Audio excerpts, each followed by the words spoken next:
to anyone who's watching, and explain why you are qualified to be speaking into our race and into pigeons in general. Thank you, Richard, for the opportunity. I don't know if I'm qualified, but you guys indicated that you want me to explain the nomination system. Yes. So I don't know if you want me to just explain the basics of it. So look, I think we'll get to that just now. So I've got a few questions that we're going to go through, and we're going to try and get yourself and Craig to weigh in on these questions. Okay. And we'll talk about the race conditions that we're going to find. Hi, Craig. Can you hear us now? I've got no volume on my end. No, neither do I. It looks like his audio is struggling a bit. Can you hear me now? Ah, there Yes, we go. Okay, yeah, you just got to press a lot of buttons to make this thing work. Yes. Yeah. It's a brave new world. Welcome. Hi, Craig. Okay, so what we basically what we're going to do, we've just started basketing. I'm sitting here at the loft in Big Falls. Jeff and the team are starting to basket, so you can see the basketing live stream as one of our hosts on the Zoom chat this afternoon. And what we'll try and do is every once in a while we'll switch across to them, and if there's birds of particular interest that come up, or a bird that Jeff feels like is in very good condition, he'll bring that up to the camera.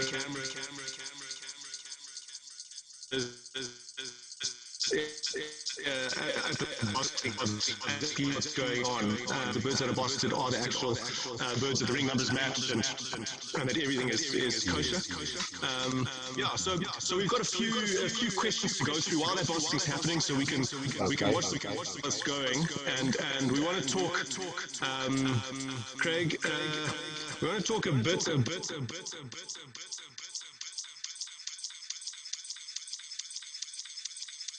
Distance and the weather, what to be doing and why. Okay. Which you're obviously very well qualified to speak into, having been a race director here and having raced in Zimbabwe for a long time. Do you want to just give us a brief description of your background in pigeons, Craig, just so people watching can sort of understand where you are coming from? Yeah, sure, Richard. I'm actually a third generation pigeon fancier. My grandfather brought in, and my late father basically raised pigeons in Bulawayo, which is the second biggest city in Zimbabwe. So I grew up with pigeons. I mean, I remember my grandfather giving a spoonful of parish's food to the pigeons and a spoonful of parish's food to me. It was very high in iron content. Bulawayo racing, when I got married, I started racing full-time in 1986. I had pigeons gifted to me from my uncles in England. Similar time of the year that we raced in Bulawayo. Similar, obviously, direction, because the birds fly from South Africa, they fly north to Bulawayo. Definitely August can be a tough month. It's the change between winter and summer.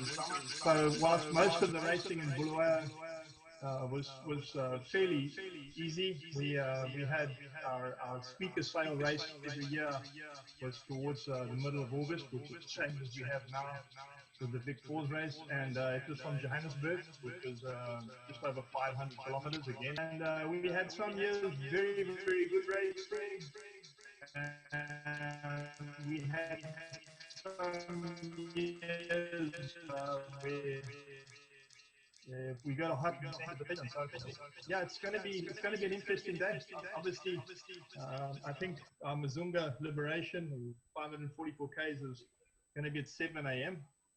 So I had a look on the predictions, and I've seen that the wind is going to be an east, 14 k's an hour at ground level. What's quite interesting is a lot of people don't realize that just at 900 meters up, the wind is 26 kilometers east. So it can really make a difference to the birds if they get up to the right levels for them. And the ground, it's 14 k's, east wind is a crosswind. And at 900 meters, it's 26 kilometers an hour, which if the pigeons get it right, that can really get them home fairly quickly.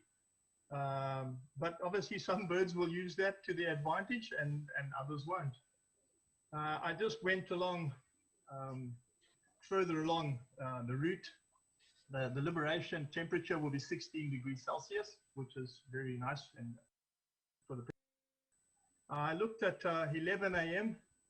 My belief is that the birds would be west of Bulawayo, which is on the side of Botswana, heading towards Wankie National Park, because of the side wind.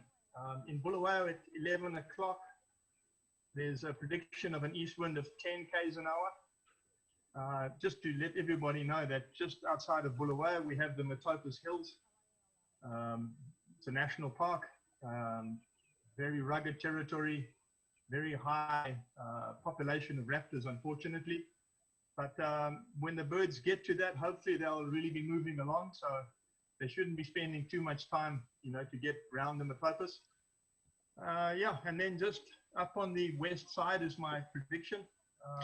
So Craig, can I just interrupt you there quickly? I'm just going to try and share a map of Zimbabwe and what we're talking about here for people to have a look at while we're talking. Can you see that? Yes, I got it. Okay, so this is our Liberation Day. Let's just get it to Liberation Time. There we go. So 7 a.m. and we take you from about here. Hey, Craig, is that right? Yeah. Okay, so let's get that right there. Okay. So how do I?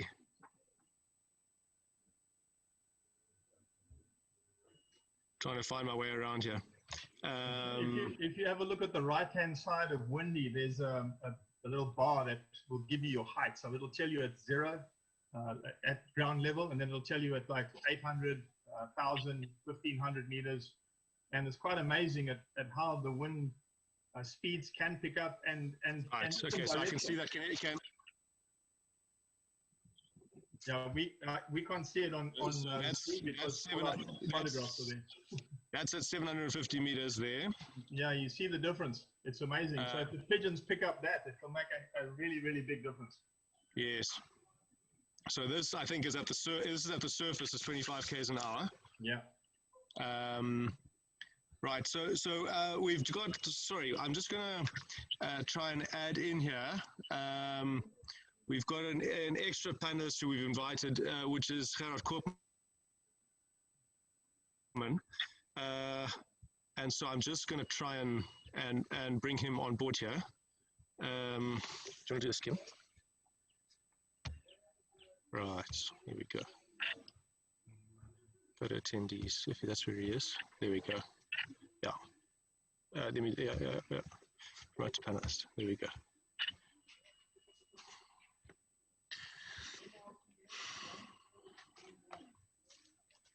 Okay, he's on.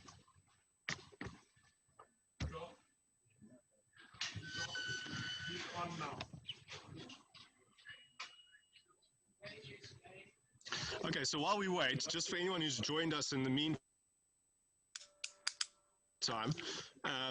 like I said before, this is our first Zoom webinar for the race season, just to try and keep everyone from all over the world who would love to be here in Vic Falls with us connected with the race and exactly what it is that we're doing. So what we're trying to achieve here is give everyone the experience of, had you come to Victoria Falls, had you joined us, as so many of you love to do, we're going through the basking, we're going to have a look at race conditions and all the discussions that we would normally be having. We're going to try and make sure everyone gets their full feel of what it is that we're doing at this race and why. So Craig has been briefing us. So he's included here. You can't see him. Sorry, we're trying to add in a panelist here. Craig's been briefing us about his experience with racing in Zimbabwe and particularly from the Bulawayo region, which is where our birds are going to be liberated from this year. Yeah, I think before we get too deep into it, Craig, I just want Peter just to introduce himself as well, just so people watching can know who it is that's speaking. Yeah, and then we can, I think, get close into, right, let's have a look at the actual conditions that we're going to be encountering on Friday. I think Gerrit is just coming Ja, in. Gerrit Hopman. There we go. Ja, Roelof, goeiedag. Hi, Gerrit. Ja? Gerrit, you need to allow your video. Can you do that? Ik kan ze wel horen, maar de camera, dat weet ik niet. Ik ben niet zo... even zien. Normaal heb ik die wel aan, denk ik. Hoe kan ik dat zien of ik de camera aan of uit heb? Do you want to give instructions there, Peter? Links onder, Gerrit. Left at the left bottom. If your system is the same as mine, you can switch the camera on and off. Just next to the speaker. Moet ik even uit Zoom gaan, denk ik, of niet? Moet ik even Links onder. Oh.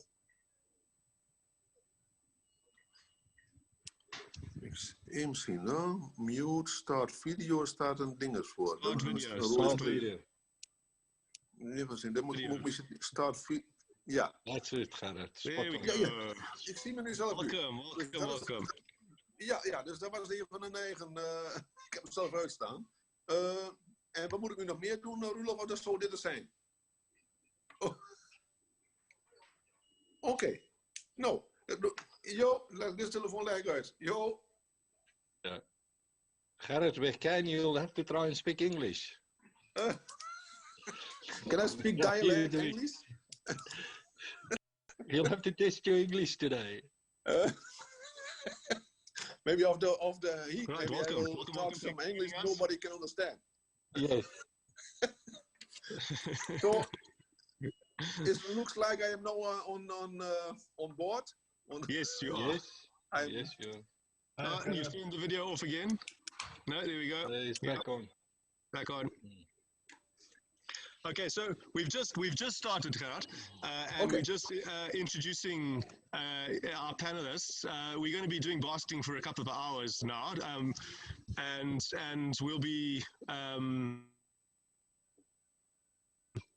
we'll just be talking about the race day and the race conditions and what we're expecting.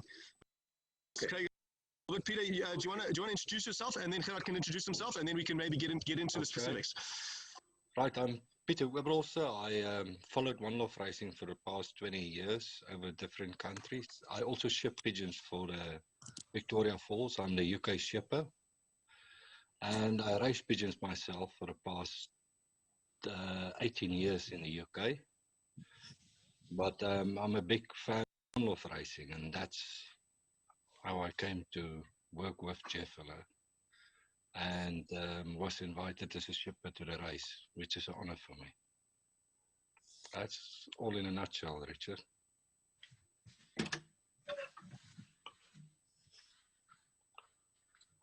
Okay, Gerard, I think. Oh. Yeah, Gerard, sorry, I'm trying to do technical at the same time. Yeah. So Gerard, if you'd like to just introduce yourself. Yeah, okay. Yeah, so my name is Gerard Koopman from the Netherlands. And my father started with a pigeon maybe almost 100 years ago. And I joined my father maybe, maybe 50 years ago. So, and I feel I am a blessed guy because I make from my hobby and passion my living. So, I feel really blessed, and about maybe 15 years ago, I tried to have a new goal in life or a new dream, and then I started joining the One Love Racing. So that's in short, my small story. So for me is at home racing actually number one, but close to that is the One Love Racing number two, and so I joined run rough racing, and I like to join the biggest ones. So, and this is one is the Zimbabwe one, and I feel they are really doing their best to take care of the pigeon and take care of the customer. So I feel confident with them and to participate. And so that's in short my introduction. Okay, super. Thank you. So Craig, I mean, we've touched on. So we're getting new people coming in and watching all the time. We've touched on wind and temperature that we're going to expect on Friday. So there's a couple more points. I mean, and maybe I'll go back to this windy. Let me just do this quick. I'm going to go back to this windy so we can look at it while we talk. And try and just pick up where we left off. There. So Craig, you've obviously done this for a few years, and you've raced in this area for a long time. Do these conditions? These are predictions. Do these conditions look reasonable? Is this sort of what you can expect for this time of year, or these abnormal conditions for what we for sort of the time of year that we're racing? I think August, like I said, August is a pretty volatile month. It can be very strong southeast winds, which would be a direct tailwind, which it's obviously not. It's a crosswind. The temperatures, again, it's I think we're actually not doing too bad for the race at 29. It's a little bit hot, but it could also be 33, 34 degrees. So I think definitely Jeff's given the birds the best chance that he can by choosing Friday as the day. If the weather predictions are don't change, obviously it's the weather. But yeah, I think it'll be a good race. I think the Is die ingelopen? Is niet zo'n beeld van de inlog? Oh, hij heeft nog ben ik in beeld. Of in beeld, nou is het gestart, zeg maar. Nou, ja. Thank you. It'll just depend on the front birds if they get how far they get blown off course with the east wind, or if they manage to stick to online. Okay. Obviously, if they get blown across to Botswana, it's very, very dry, so it'll be a lot more difficult for them then. But yeah, we'll just have to wait and see. So Craig, under these sort of conditions, with the winds and the temperatures the way they are, how long would you expect the birds to be on the wing until they go down for water? Generally speaking, the birds will fly from the morning, I would say probably 2.5, 3 hours, definitely. Maybe a little more because it's quite cool. It's only 16.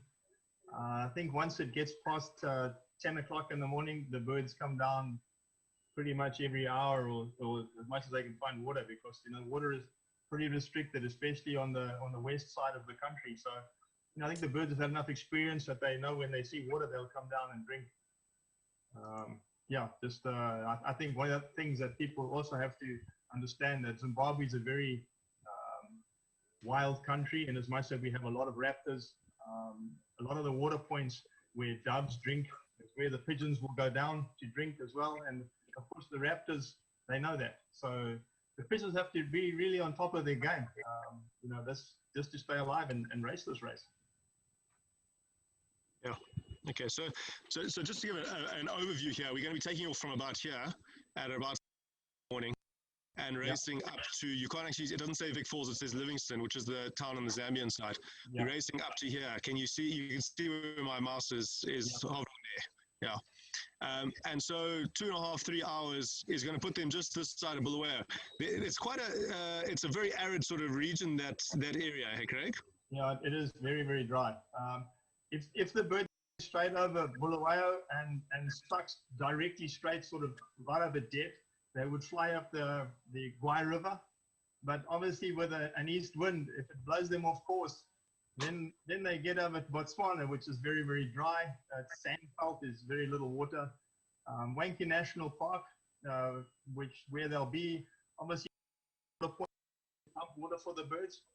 So I'm pretty sure that they will utilize those. There's quite a lot of pans, scattered around Wankie, the park itself. So hopefully the birds, like I say, will utilize that. And then, if they sort of head towards, at the end of the race, towards Panamatenga, you can see the birds are going to have to swing right, which will then take them into a headwind. So for the last 60, 70, 80 kilometers, maybe it's going to almost be a directly headwind for them. Okay. Peter, from your experience racing, a crosswind is almost a 90-degree crosswind here for the birds. How's that going to affect their performance? I think my personal opinion is I'm not too experienced. I mean, Craig will know better, but there is some of the pigeons, a big part of the pigeons will find the east wind, that strength, very testing for them. And in my experience, I don't think there's a great, I won't say all of the pigeons will be able to cope with the east wind. The east wind for me is the hardest wind pigeons can face in pigeon racing. Northeast, east wind. And it looked to me like they're going to have a variety of winds to deal with. So it'll be a very good test for the pigeons that can negotiate different winds and still keep their line. And those will basically be the birds that are capable of doing it. So it's going to be hard, in my view, with that wind, what I see there. Like Craig says, you might responsibility, but nobody knows. Nobody's got a crystal ball what those numbers are going to be. Yes. The east wind is a hard wind, in my view. Okay. So I think maybe let's move on. We can come back to this a little bit later. I'm just going to stop sharing there. Gerard, maybe if you could address a question for us. In terms of the preparation, recommended preparation, before we go into what we normally do, which Craig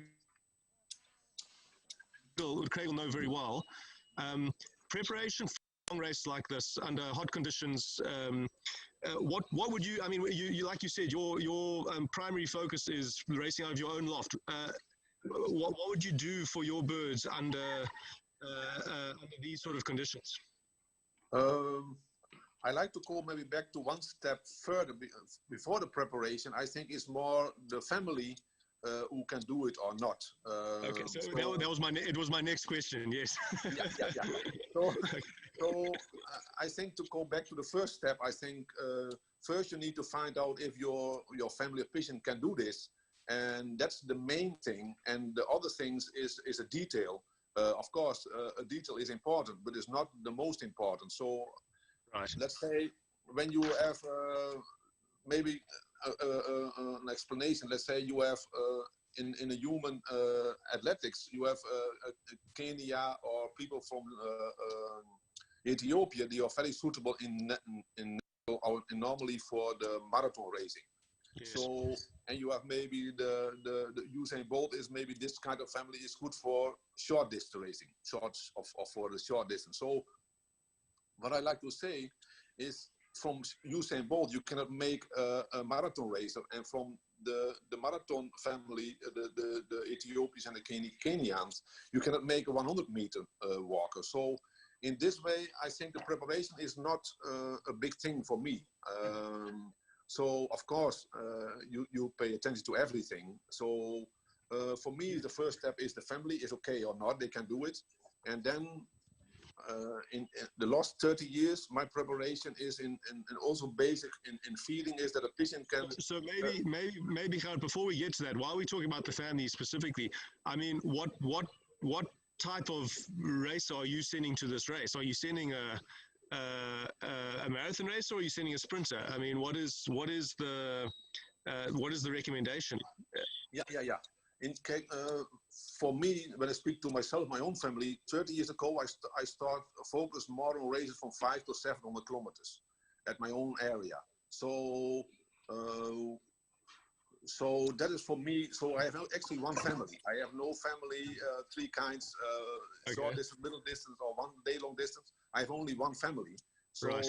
But in general, they must be a little bit fast, but also they can do 10 or 12 hours racing time. So that is the basic from my patient. And since 8 years, I have also marathon patient. Is a different family, and also I keep them separate. So most of the time, I send only the 1 day. We call it 1 day long distance birds.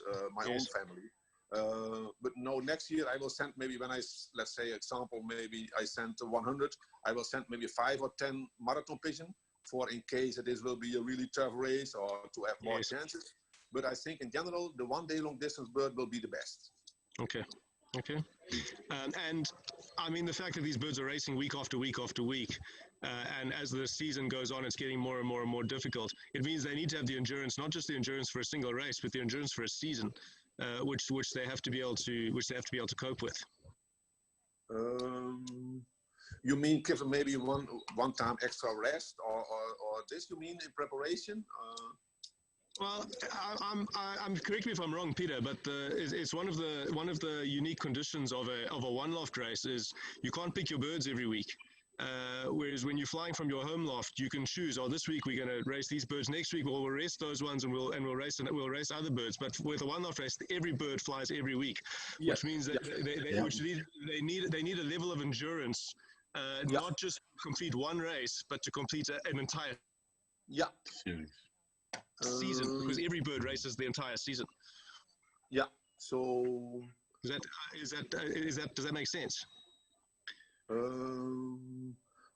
Sorry, I didn't really get it. What you really like to ask? If it is, can you maybe repeat one time more, then I can give a good answer. But sometimes because the line is not 100% good, so sometimes I'm sorry. Maybe please can you repeat again? That's fine. Does my question make sense, Peter? So I think, Gerard, what Richard is explaining is that with a one-off race, the pigeons doesn't get the luxury of resting like they would be in a traditional loft racing back to your home, because you can pick and choose the races where the pigeon go. In general, except for injuries and hawk attacks, most of the pigeons will have to follow the stringent program of the organizers. And for that reason, Richard is asking, does that come in consideration when you pick your pigeons for a specific race? Is the level of training and racing they have to endure for the 16-week period or for a 15-week period of all the different one-off races, does that come in play for you, Gerard? No, actually, I said before, at my own racing is number 1. So I have no special pigeon for one loft racing. So the pigeon who do at my home also need to do it at one loft racing. They do it or they do it not. So, but and so far, sometimes we have success, sometimes it's average success, sometimes no success. So, but I have no special pigeon for this. So I will not pick up from this one or this one. So I keep for my own family. And this family in general also can do sometimes the one loft racing, have a good performance, and maybe sometimes not. So I have no special pigeon. So actually, basically, is my own pigeon who racing at my home. They also hopefully do at the one loft racing. Right. Okay. Okay. So I mean, if we go specifically more onto now the preparation of birds, and maybe Craig, you can give us some quick highlights on. We've got a question here asking specifically from Josh Reynard, asking specifically about feed. Maybe Craig, you can address the way that the birds are normally fed at the loft, and then we can ask Gerard what he does when he's racing at home, is specific to feed. Yeah, sure. Look, I think when I was at the loft, we all sort of followed a program watching to see how far the birds were trained and how far the birds were raced. Basically, feed is carbohydrate, protein, and fat. So everybody's got their own thoughts about what they should do for what. But when I was in Bulawayo, our longest race was from Bloemfontein, which back to Bulawayo was 1,100 kilometers, which I'm pretty sure that Gerard would understand, being a big supporter of long distance racing. But we would feed a heavier feed, a lot more fats, sunflower seed, nuts, just to put some fast weight. Obviously, the trick is not to get pigeons fat, but it's to give them reserves to fly. And when we were there, we would try and overcompensate, if you say. The pigeons are sent with as much fuel as we could put into them to fly the race. You like my idea? Yeah. I remember yours. You used to give your sheep fat, if I'm not mistaken. Yeah. In general, I have a little bit other idea about feeding. Through my experience, I did everything already. I feed with a spoon and I with crams and everything. But now, since 30 years, I let this problem about feeding, I give this problem to the pigeon by himself. So I trust the instinct of the pigeons. So it means I give them food all day. They can maybe is maybe not suitable for one loft raising. That's another thing. But in general, I do another idea. So the pigeon can choose 24 hours a day what they like to eat. If they like only mice or beans or sunflower, it's up to them. So I believe in this system. I think I say sometimes this is maybe not the best system, but it's a system with no you can make any mistakes. So and it is not a headache for me how to do it. So the pigeon. So when I raise the 600 kilometers or the 1,200, actually the feeding system is the same. So only the family is a little bit different, but about the feeding, I do a very simple way. So yeah, actually I can say 2 times a day I keep out the food what is left over. I give to maybe the young birds, but the pigeon can choose 24 hours a day what they like. So I let this problem actually to the pigeon by himself. So it's maybe I don't know if it's a suitable idea for one loft raising. But on my own, I think I have a little bit different idea about feeding. Yeah. Do you change that feeding regimen at all coming up to a race, or you feed them the same for the entire season? Yeah, actually, maybe when we start a racing, for me, the highlights or the most important for me is the one day long distance. That is. The preparation before is a kind of training. So I focus actually only on 5-6 races a year. So but during that time, actually you can almost say 8 or 10 weeks of the season, the last 8 or 10 weeks of the season, the feeding system is every day the same, 7 days a week. When they come home, they can choose what they like, no diet food or so actually it's very easy. 10 days of the whole year, it's 7 days a week, every day the same. Okay. So Craig, I mean, when you're feeding in preparation, last year you were the race director here, just to remind people, how exactly have you done it in the past? We're not trying to get into a debate about what's best. We're trying to look at the different options that are out there. I think it's one thing about a one loft race, whatever the race director feeds the birds, all the birds get the same food. So they've obviously got to, whatever they get fed, that's the same for everybody. So the pigeons get used to it or they don't. But we've always been believers of, when I say feeding more fats when a pigeon's going to fly all day. When I say fats, things like peanuts or sunflower seed, especially. Regular, a good mix of feed obviously is all the time. And the birds in a one loft race pretty much are fed. When they first start training, obviously to get them to go in, we cut their feedback a little bit, because one of the reasons is we train them to a whistle. And the reason we train them to a whistle is because if they don't go in, especially at Victoria Falls, the birds of prey will eat them. So discipline is quite important, where they are in the falls. When they get home, they have to go in. So we train them with a whistle to get them in. Obviously, the cutoff is when you go further and further.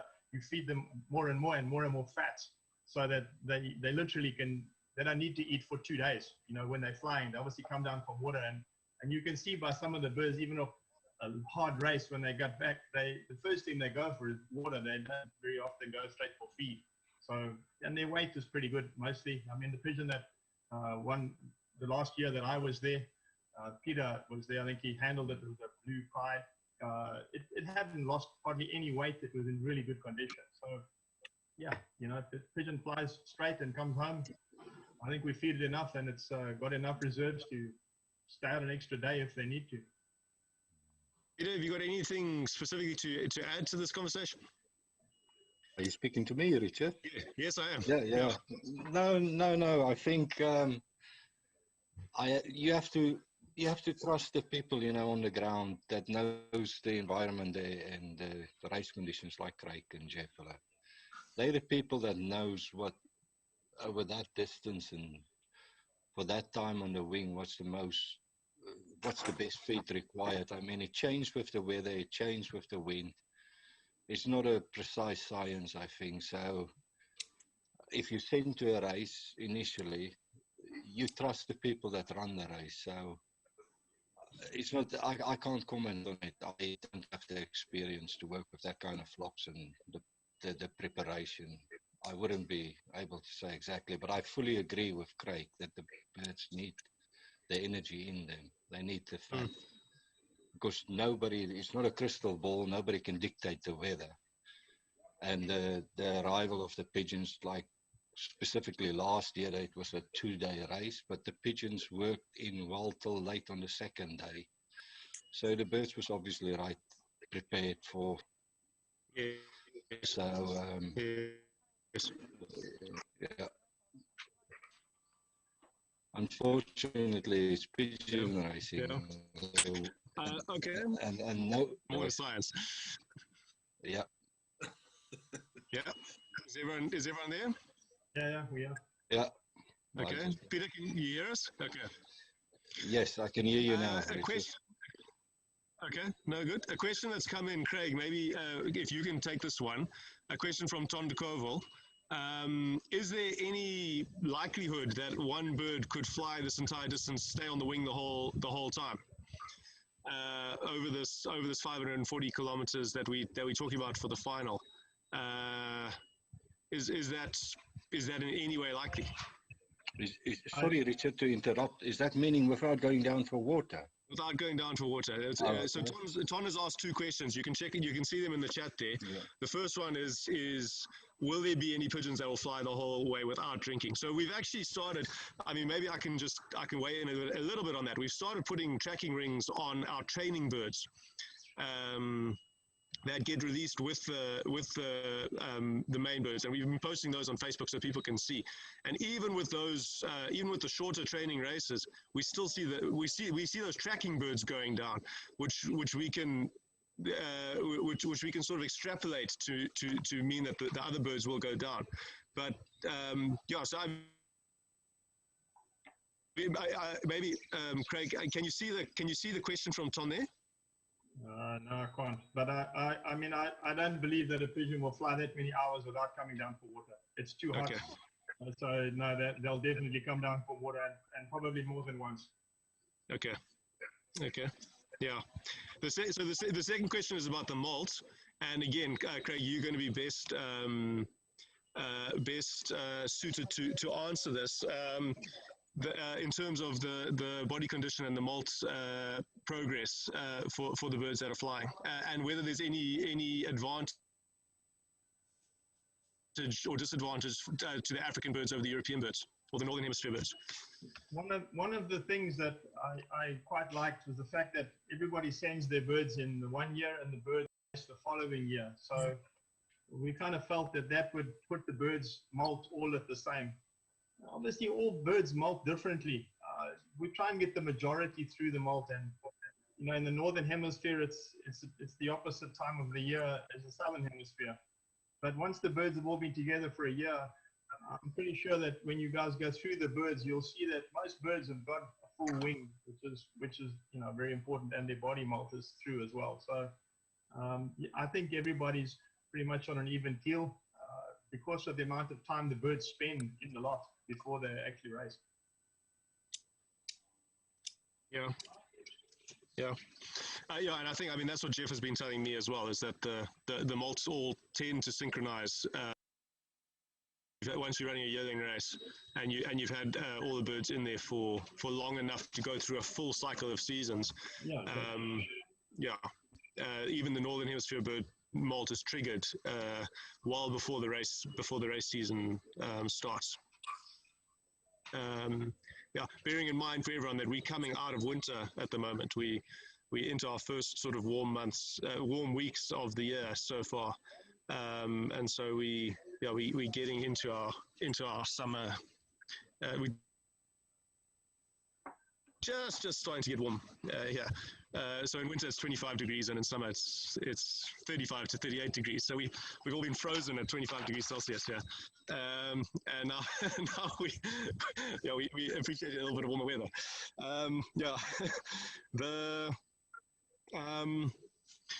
Gerard, can I ask you in terms of medication and pre-race veterinary side of things, what are your do's and don'ts? In general, what I like to say is I'm not a veterinarian, so actually this question is maybe not really for amateur, but for a professional. But I can say you're not a veterinarian, but you're an expert. Yeah, but of course, it looks like some people sitting on the chair of a veterinarian. I have not been 1 minute to school. I cannot look to a microscope. So when I say something interesting, it looks like I know a lot, but I only repeat maybe what is the veterinarian say to me. Give them maybe two spoonfuls on a liter from this for 2 days. Yeah, I don't. Actually, what I can say is actually it's not my interest. Okay. Of course, I go to maybe the best veterinarian there is in Holland or Belgium, and and then when I make this decision, I trust him. So when he makes say a Monday this and Tuesday this and next week this, I am a good follower, a good teacher, and I do this. But to say actually something from a professional way actually is not, I feel not I can say anything about this. So the only thing I can say, I'm strict what the veterinarian do. I have a system, the system from the veterinarian I do, and I trust him, and I do what he says. So that's actually in short what I can say about this medical aspect. Okay. Craig, obviously, dealing with veterinary issues in a loft of this size is a big task, and it's very unforgiving if you get it wrong. What is your normal regime preparing the birds medically for the race? What are you checking for? What are the warning signs? What is your normal modus operandi? Look, Victoria Falls is very lucky in as much that they've got the use of Dr. Rob Conradi, very well-known South African vet. He's taken Victoria Falls pretty much under his wing, so he comes up. Obviously, he's been a bit limited with the coronavirus, but when he comes up fairly often, and I know he does a lot of testing for the loft. Rob is probably one of the most experienced one-loft veterinarians there is. He was with $1 Million for more than 10 years. So, I think his advice is very good, and pretty much whatever he says we should do is what we used to follow when I was race director there. If he had a program like when the birds come in from all over the world, which obviously some carry some sort of bugs that others don't know, there was a course to put the birds on. Whatever he recommended is pretty much what we did. And so specifically in build up to the race itself, Craig, I mean, what are you watching for? I don't think. And how are you actually doing? Because Rob Conradi is not on site. I'm talking more about boots on the ground, the man making the decisions that has to be made, and made quickly in some cases. Look, I think the fortunate thing is if you're with the birds all the time and you know the birds, you can pretty much see if they're off form or not. A pigeon in form to a pigeon fancier, it shines. You can see it. It's full of energy. And we test regularly. The main things, khaki, canker, and worms, we tested very regularly in the one-loft races. And I think those are the most important things that you have to keep away from the birds, So, again, if we think we have an outbreak of something and we see it, then we treat with it. But, we don't just stick stuff in water just because, It's if the birds are being tested for those three things and they're looking fine and they're coming back fine, then they don't get anything extra. That's how they go. So we're very fortunate here that we are quite isolated in terms of other pigeons nearby. We really hundreds of kilometers from any other major populations of pigeons or other or major fanciers. Which is very which is a big advantage for us. Yeah. Yeah, sure. Look, the birds can pick up some stuff. Obviously, when they're flying on the races and they land at pools of water where there's doves and all kinds of other birds, obviously they can pick up, some ones. But it's just the fact of testing the birds regularly and making sure they're okay. If they haven't got anything, you don't treat them. Yeah. Okay. So I want to change direction a little bit and ask Peter just to talk into the nomination system a bit, and maybe discuss what exactly what it is and what it does and why we should be excited about it. I'll just go back a bit to the $1 million race back in 2008, Richard. We felt there's a system needed to sort of get the enthusiasm up earlier in the race, because the main aspect of the race then was just the final. So we introduced the nomination system there, which was basically the old British national pool system, 1 to 20, meaning that if there's 100 shares in a race, the first 5 pigeons in that, say the $10 or $20 category, wins a share each. So that's why we started doing it, and we started developing a system there, and it was very successful. It was a great, I think it was a great extra sort of in the entertainment to the fanciers. And also the nominations, in the beginning there was only 10. In the beginning there was only 10 winners, so in the hotspot races, but you could win the big pools at position 60, for instance. So really top pigeons start showing out purely on the basis of the amount of prizes they won in the nominations. So I think the nomination system was successful there, and the Victoria Falls, it changed a little bit, but it's still the same system. And I think it's a great, it's good for the entrants because they get involved well before hotspot 1, and with the training races in the nominations, and I think in general most people enjoy it. I think the winners enjoy it a bit more, but it's a great system. So could you you said it's the same as the old British nomination system with a 1 in 20. Could you just go into that in a bit more detail? Yeah.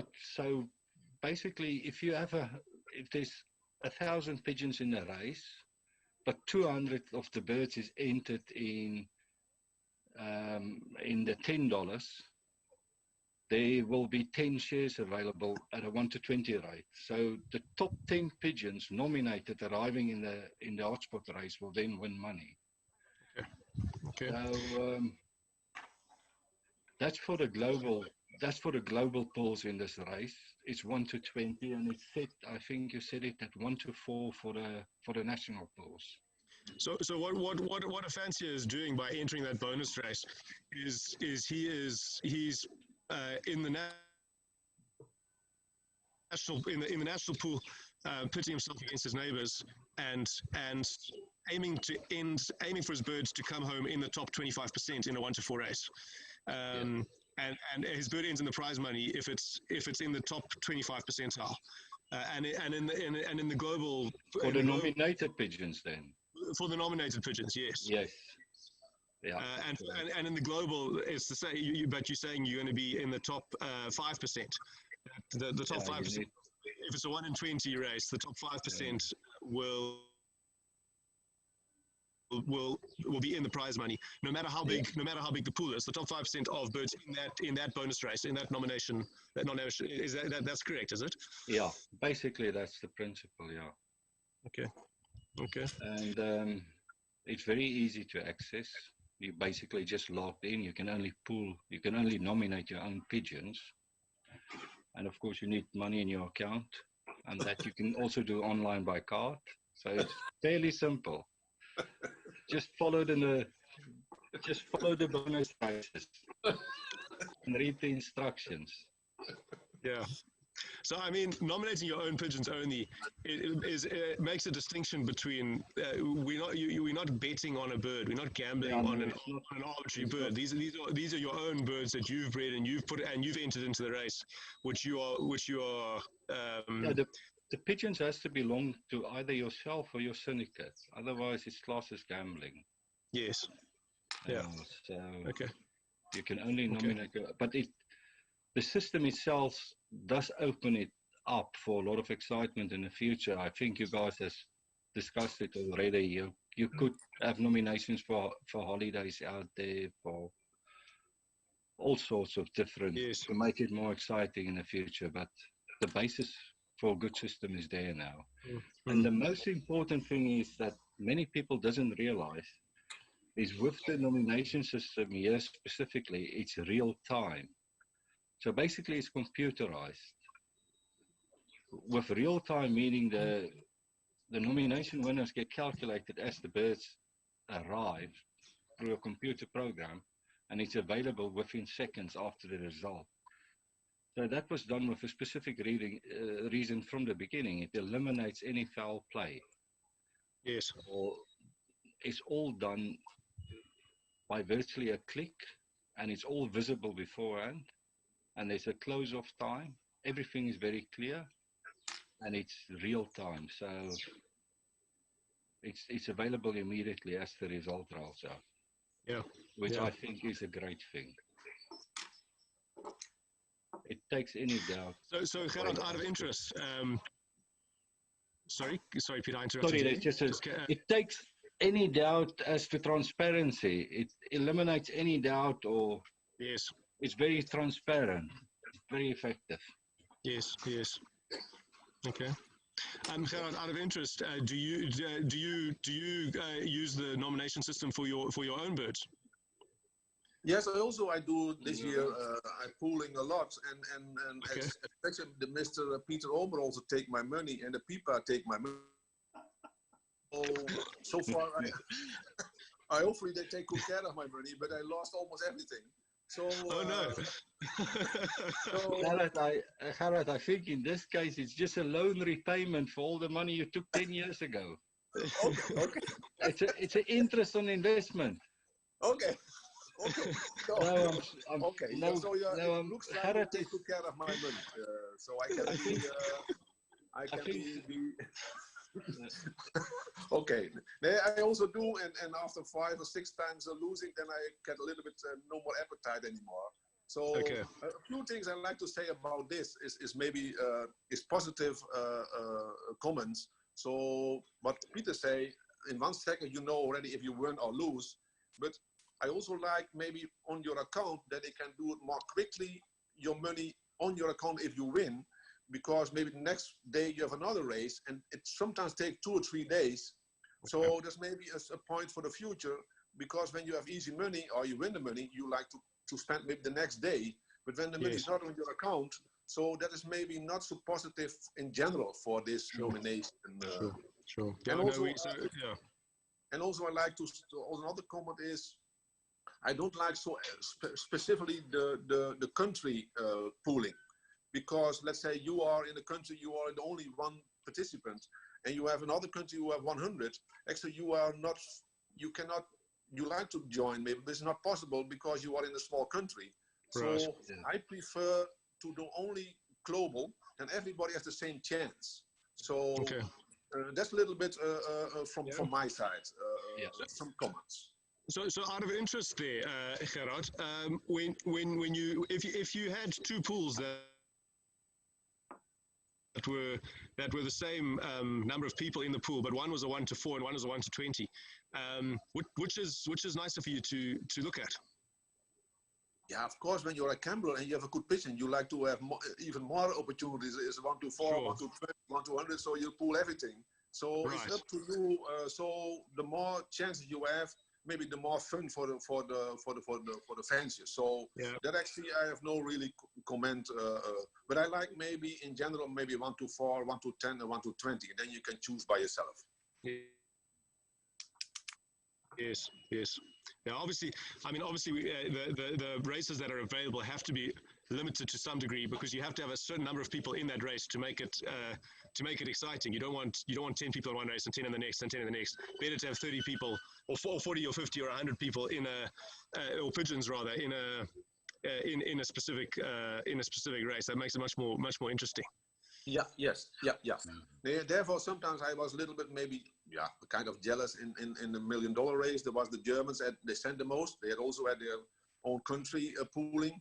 So I think, I like to live on that time. I like to live in Germany because maybe I have some good vision, but I can win some extra. But I had no choice. I feel a little bit unfair about this. But that's only a personal thing. Maybe I'm jealous of the other countries. Peter, what do you have to say? What do you have to say to that? I mean, Sarah is right, but hopefully we get 1,000 pigeons out of Holland in the coming years, and then the national pulls back up, and Gerrit can have a great day. Okay. We hope for 1,000 pigeons, Gerrit, eventually. Yeah, okay. Then the national pools also become interesting. Yeah, okay. Yeah, I know, I understand what you mean. Okay. Craig, do you join in the pools? I've seen your African warrior birds in there sometimes. Yeah. I really enjoy the pools. Obviously, you've got a good pigeon. You try and back it as much as you can. It's just great fun. And I'm saying this kind of I don't really want to beat any Zimbabwean pigeons. For me, it's a world race, so I only ever enter the ones where everybody else is at. You want your pigeon to prove something, you need to be flying against the best of everybody. So, I think it's great fun. You don't have to spend a lot of money on it if you don't want, but I just do it for fun. I think it's great. Yeah. Okay, so maybe let's pull back to the race that's happening on Friday again. Craig, Peter, any predictions on bird speeds with the winds that are there and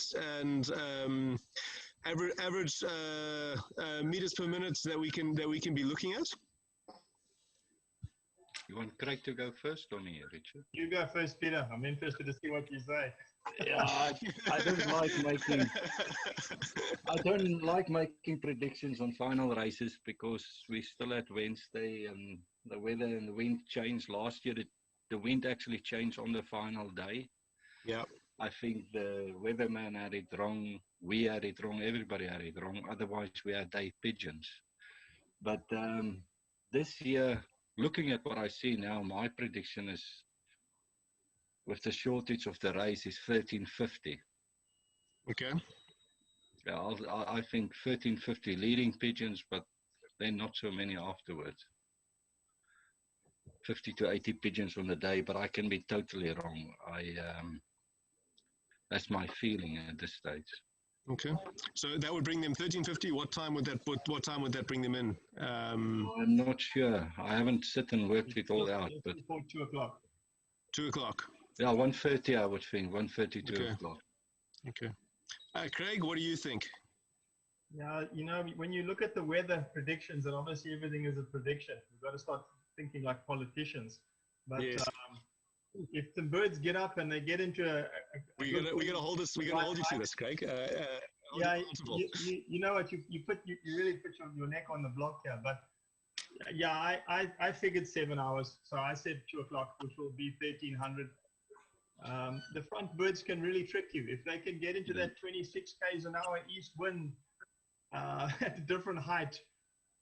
It can also be 14 or 1500. We know they've done it, but with the temperature, I think maybe a small group of front birds will get up there, but I think the majority, like Peter said, it's going to be a pretty tough race. I don't think it's going to be a blow home. And 600 kilometers or 550, whatever it is, it's not an easy race. It's a great test. So I'm happy with the distance, and on this weather, I think it's important to make it a good race and give the birds all the chance that we can. So I mean, addressing that question, Craig, that bird that finds the wind at the right height, is it a better bird or is it a luckier bird? It's a smarter bird. Okay. Right. So Better be one of mine. it's proving the point of one-off. It's proving the point of a one-off race, which is to find the best bird, and obviously intelligence is one of the characteristics that we're breeding for. No, absolutely. That's the whole thing about entering a world race. If you fly against the world's best pigeons. Yeah.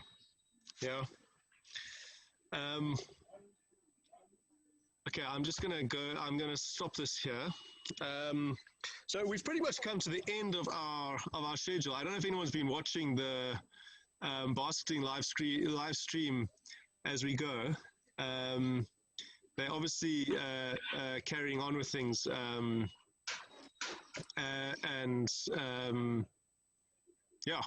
while we're having this conversation. Has anyone got anything else they wanna bring up now? I've got a question for Gerard and for Craig. I just want to ask them at this stage, what's their opinion? I mean, the Super Ace was just introduced this year. How do they feel about the Super Ace competition, where the pigeon get measured over spot 3, 4, 5 in the final? I think it's a very nice competition. So yeah, it's a little bit more, maybe from 300 to 600 kilometers. So yeah, gives you maybe more a sign of pigeon who can maybe are suitable for this a little bit longer distance.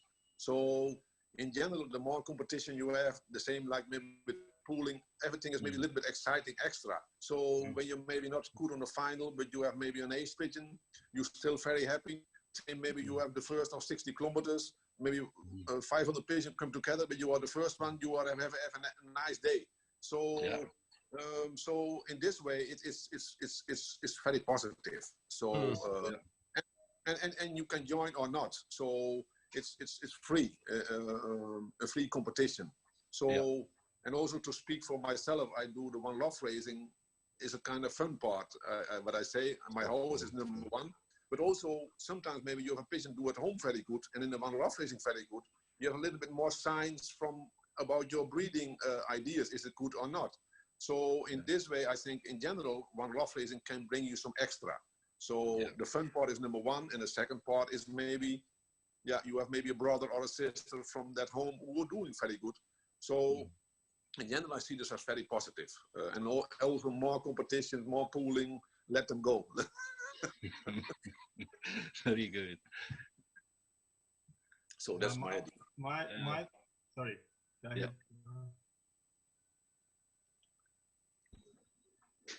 Craig. Yeah. You, Craig. We're waiting for you. Okay. My thoughts pretty similar. It's okay for next season. It's a little cheaper for those people that find it's expensive. I mean, one love racing is expensive. So making the normal entry fee less, I think, will help some people. You're in the ace anyway, which is people, ace is a big thing, and it's all the hotspot races. And if you want to enter the super ace, you only have to come in at, I think it was hotspot 3. So you've got a couple of weeks to watch your pigeons, see how they perform, and then decide, well, this pigeon's flying really well, and I know my pigeon, so I'm going to pay the extra $250, and like I said, you're going to go into another competition. I think it's a great idea, and you don't have to join it if you don't want to. I think a big part of the Super Ace, which we'll be talking about, I think in a lot more depth on Friday, is the way the prize money is moving away from the final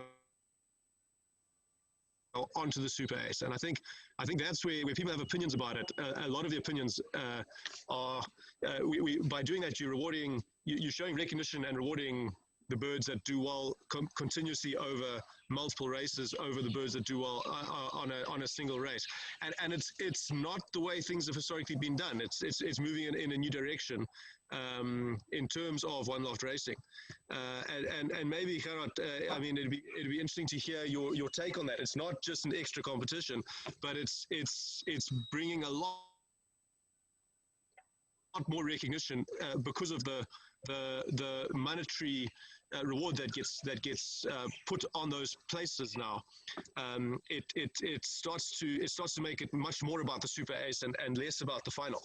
I mean, do you want to speak to that? Yeah. I think in general I like this more. This is more sport. Maybe when you're the best in 4 races, it says more about only one. So in general, as a sportsman, I like this much more as only the finalists all the money in. So this says more about the real quality of the patient. So I'm a big fan of this. But still, on the final, when you are the number 1 or the first, is also, of course, important that you have some nice money there. But for as a sportsman, I like more the system now you introduce it. Yes.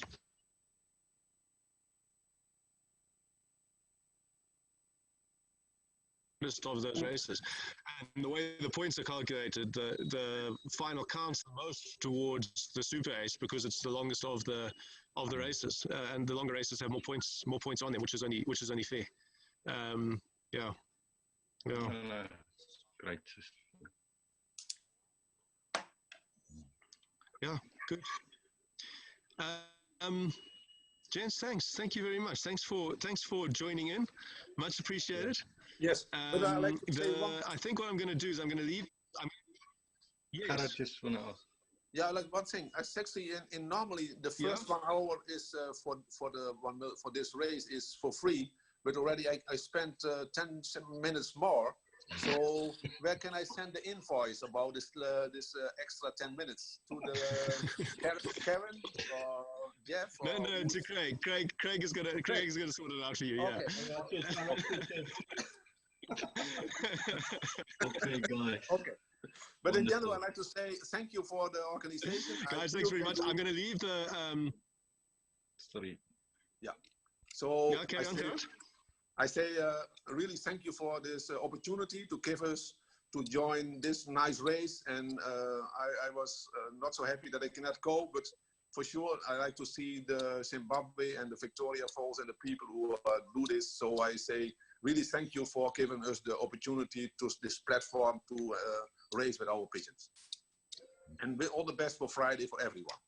Thank you very much. Only Peter, thank you. Gerard, thanks for joining us. Craig, Peter.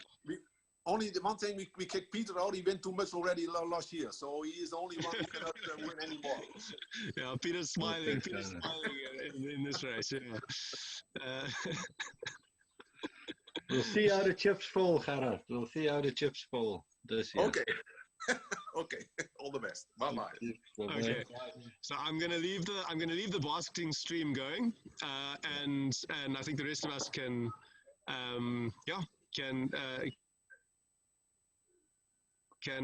pop out. Thanks very much, guys. Thanks, okay. Thanks, guys. Thank you. Bye. Good luck. All the best. Bye-bye. Okay.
makes it a lot more fun. It's so much better feeling on the gun.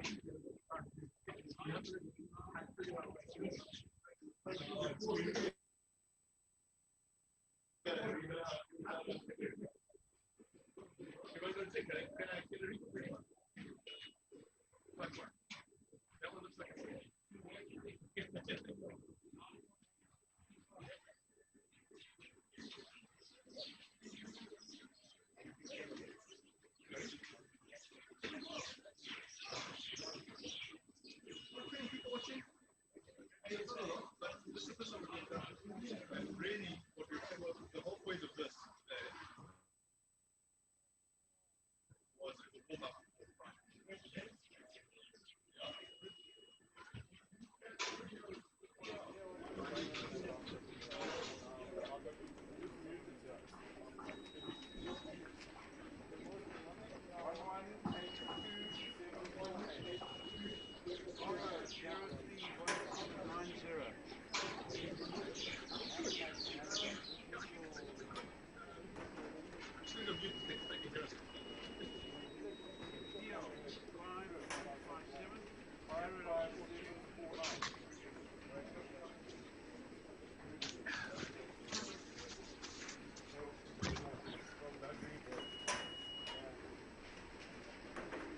NO 1679178.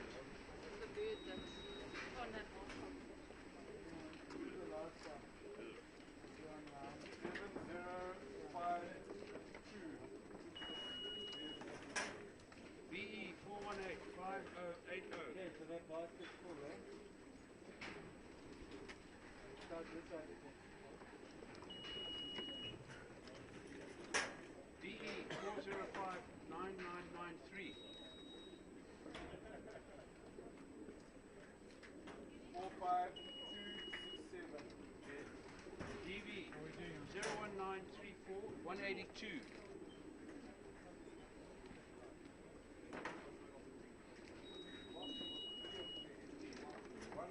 IF 63939. Last one, right?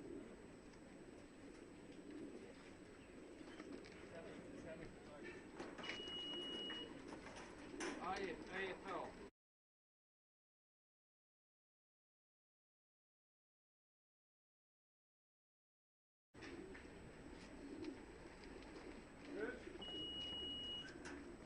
BSFC 1801.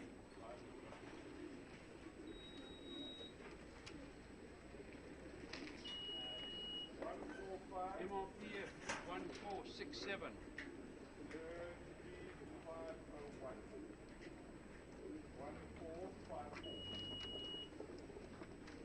GFL 212.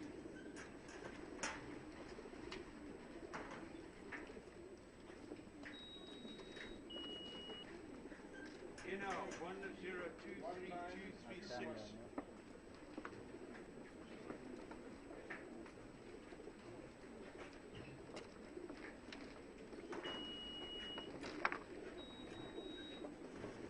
Hey, Water King. 1129. 875.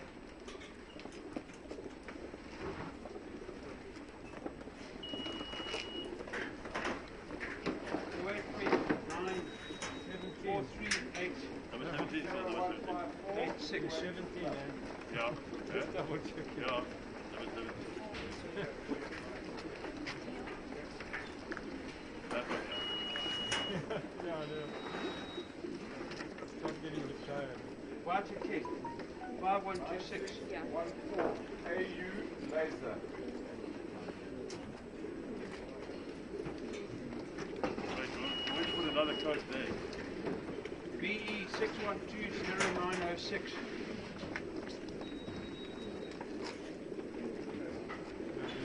Right, I'm watching this.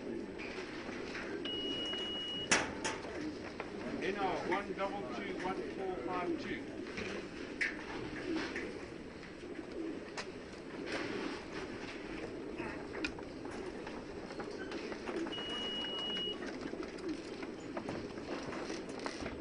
BSFC 1350. 1221.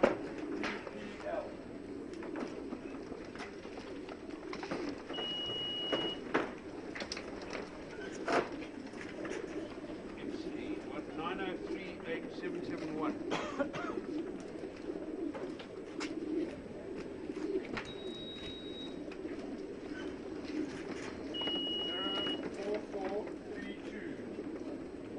CU. Oh no. 3350.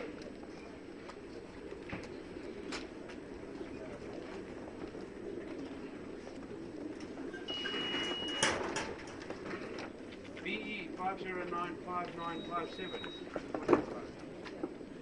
Bulgaria 32929.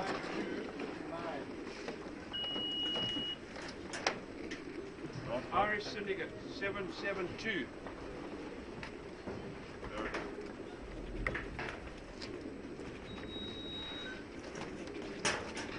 Number 80. AU SLI 9475. family log 9581. BSFC 1689.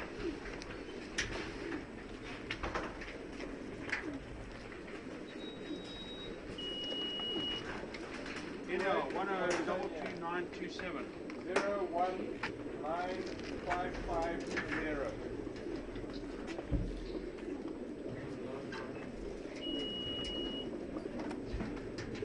DB 99378. Oscar 286. Bird number. 0595 63937. 286.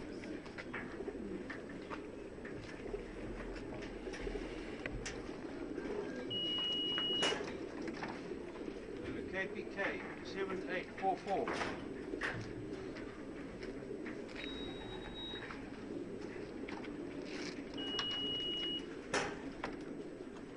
PRPC GPU 7408.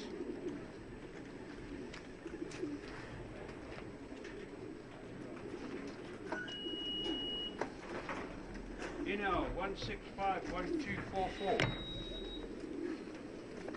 1244. So, if you're still watching this, we are live streaming to YouTube at the moment as well. We're going to turn this Zoom meeting off.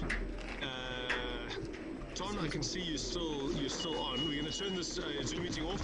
If you want to carry watching the basket, 310. please head across to our YouTube channel. And you can see it live there at the same time. MRPF 1470. Thanks very much.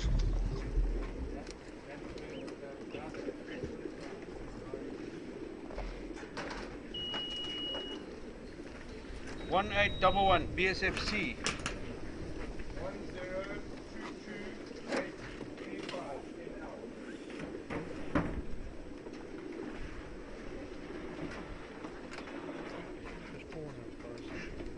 10228.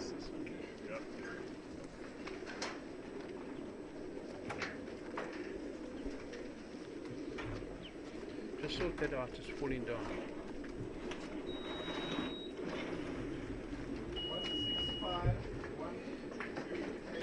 03506 SK 531.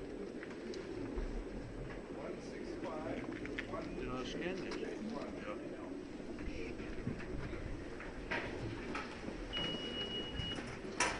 DB 01931 182. Yeah.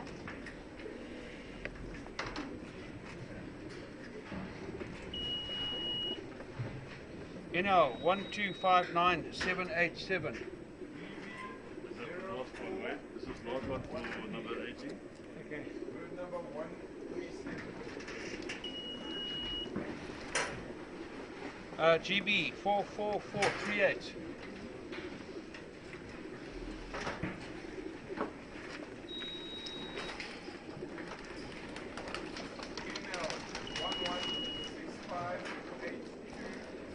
VFWC 6252.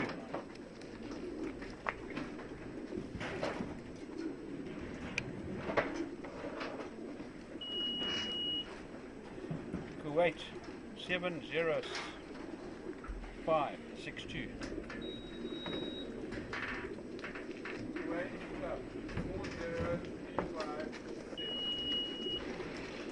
DV 07768 1520.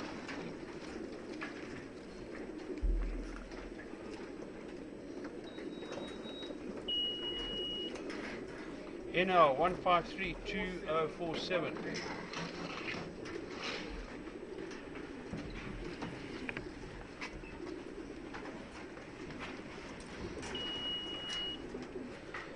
MRPF 1212.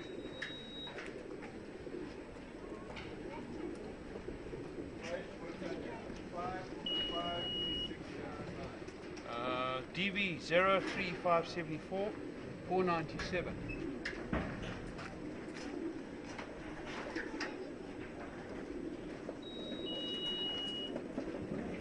AU HRPC 2059.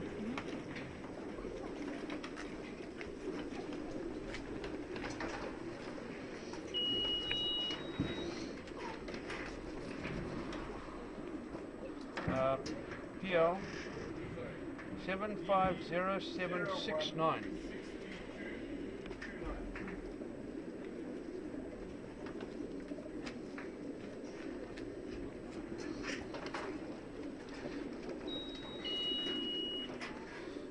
Kuwait Club 74145. Lovely.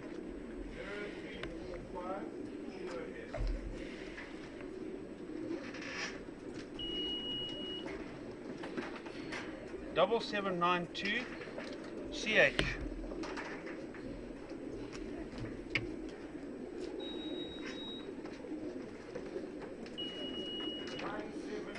NL 1328629.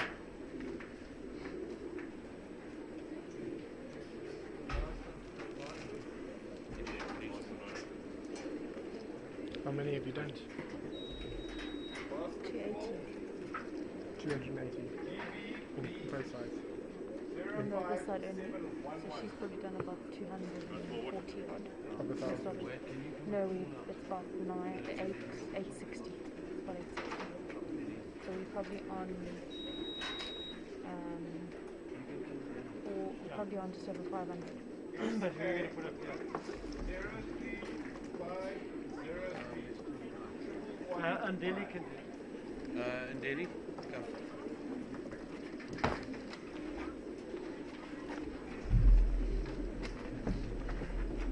Okay, pull up in. You can do that. MRPF 1145. On the jacket, yeah? Number 9 up, one? That one, yeah.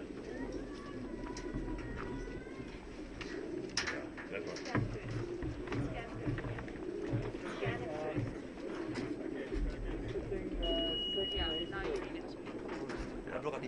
Yeah. MRPF 1478.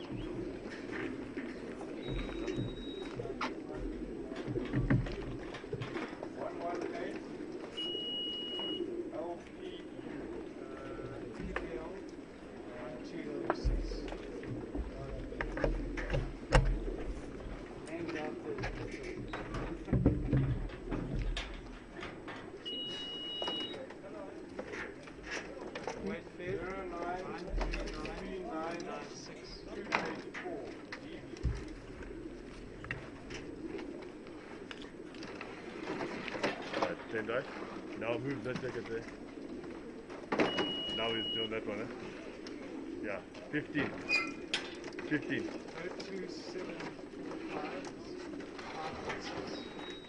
Is this the next basket? Next basket, yeah. DV 0738 327.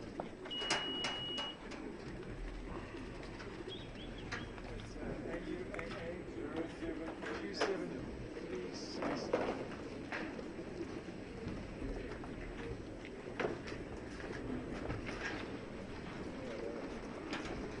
We've got 2 more lines to go. We're on basket number 20 now. 300. 300 birds.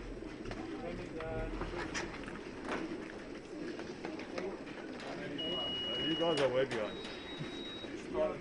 Never. PL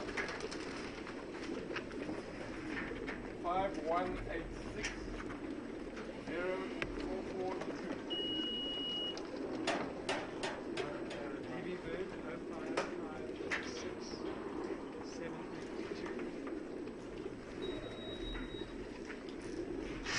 RO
1921.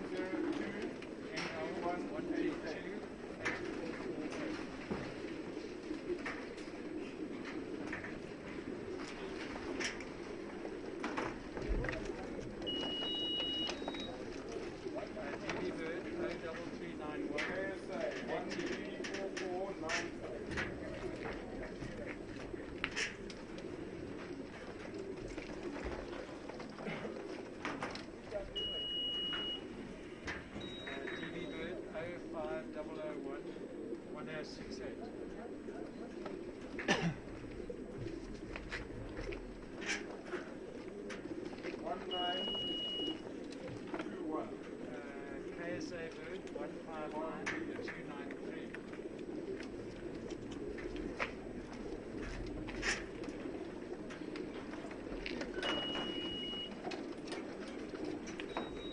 VE bird 610 155368.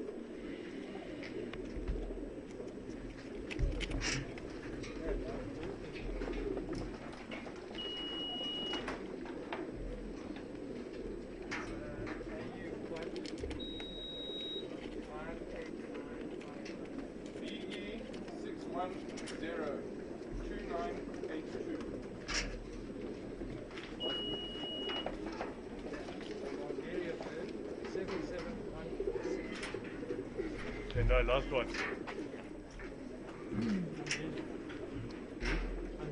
Andeli.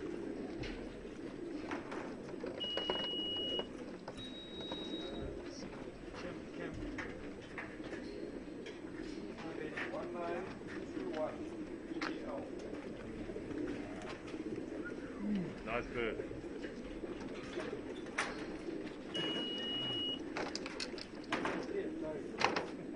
You missed. MRPF 1415. VNRF 385.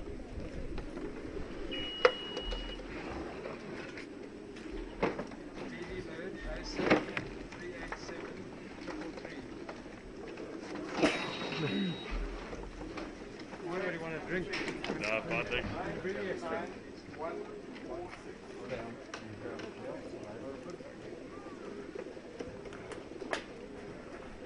Bring me one of these.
that again. 289.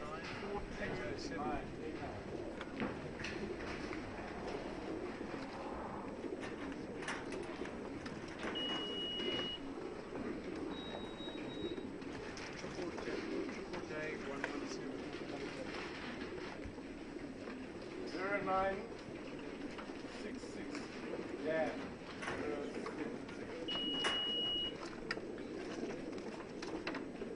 This is MRPF 1257.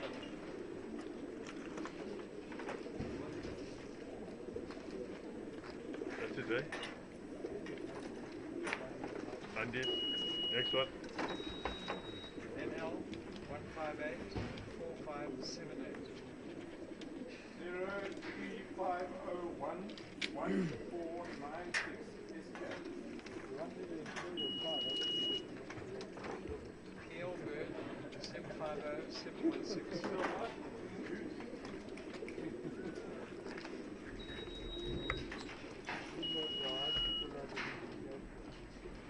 DV Bird 768 1488.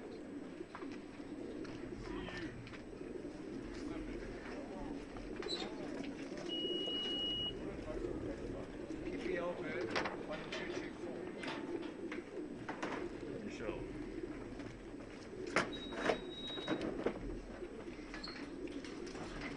AUIDA 597. This is NL Bird 164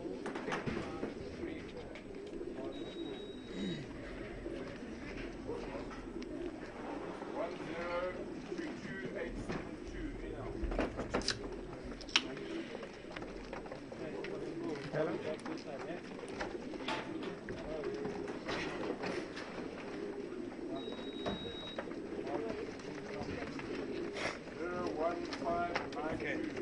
433. I'll check on another. Okay. Do this one. It's TLDF 986. RO 210023. Okay, you guys want a cool drink? Coke or something? Can you bring a couple of Cokes for these guys? And one Stony. And another Stony. NL 1244708.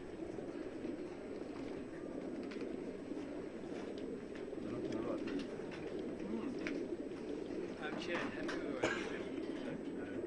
very few are Underweight. no, very, I haven't felt anything underweight. Very few have got like on the 10th flight, one or two like halfway, three-quarter way. Otherwise they not missing anything. But I mean you check it very quickly. 7223. That's from you're right. Are they guys?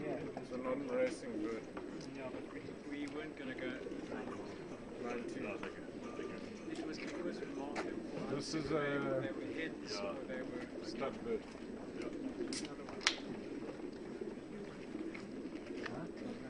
Lex, you want to go for a Stony or?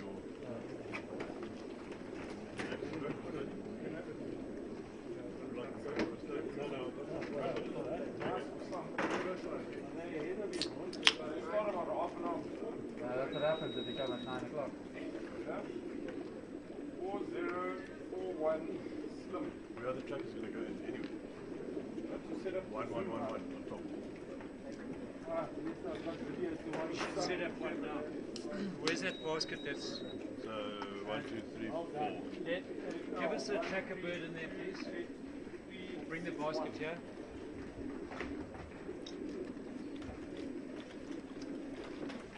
But we have to take those other rings off. We'll do that at the end. Yeah. Just take it out. We'll do it again. 03391 271.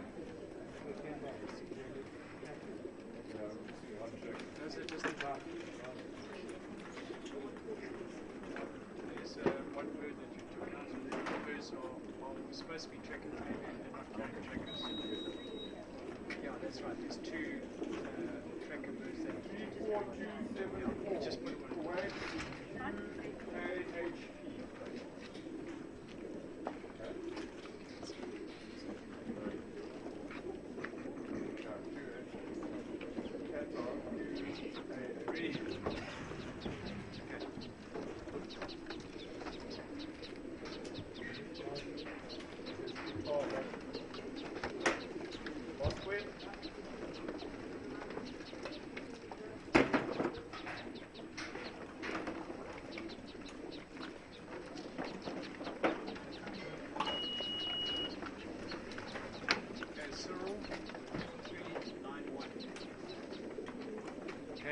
knows which Yeah, basket? 22.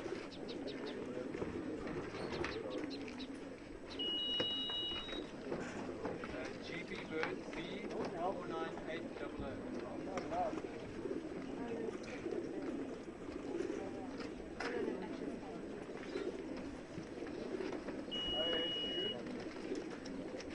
This is a DV Bird 05950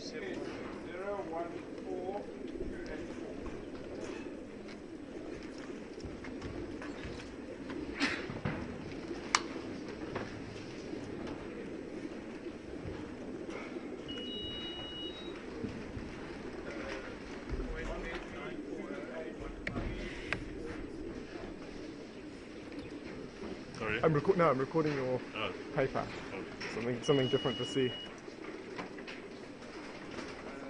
SRPB 1933. PL 45875.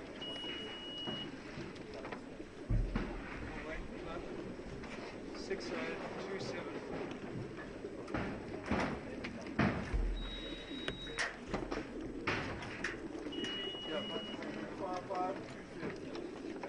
ARPU 12247.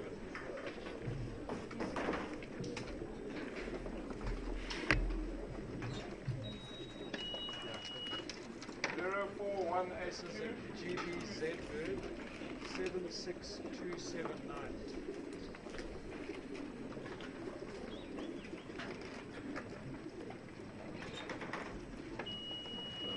No. And the last one. DV Bird 07564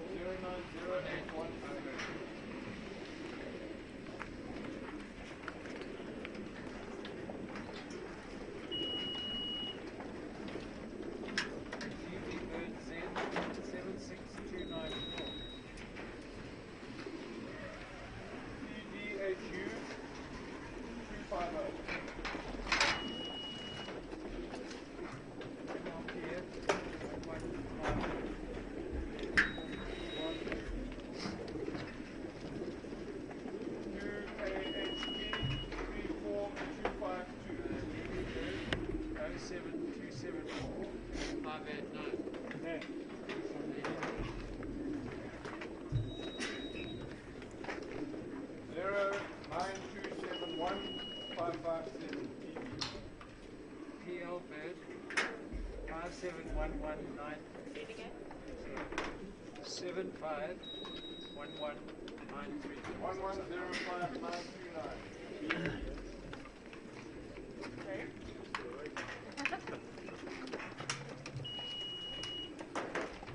MRPF 1904, wrong ring upside down. In taken. 163. DB Bird 01696 315. 3841.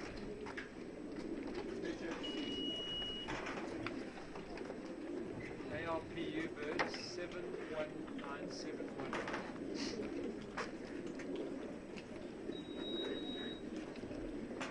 PL 7505870.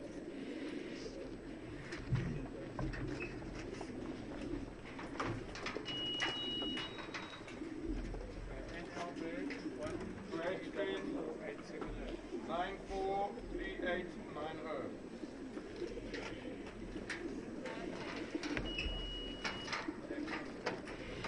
BE Bird 4216183. 1123 MRPF.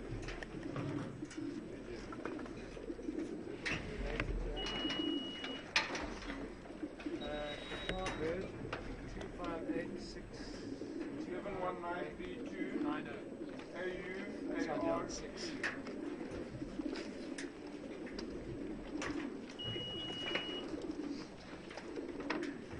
Bulgaria 29623.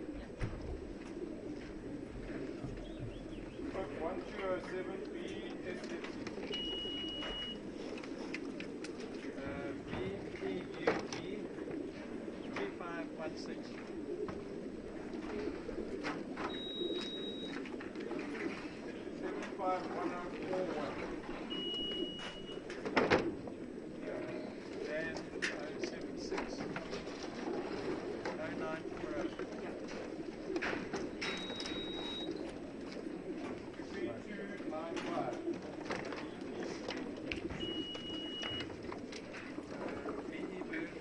Last one. 0237. Oscar. 2133 189. Yeah. 731. That one, yeah. 15.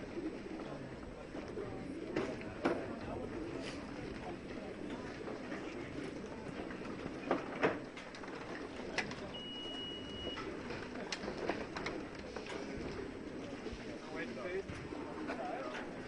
940167.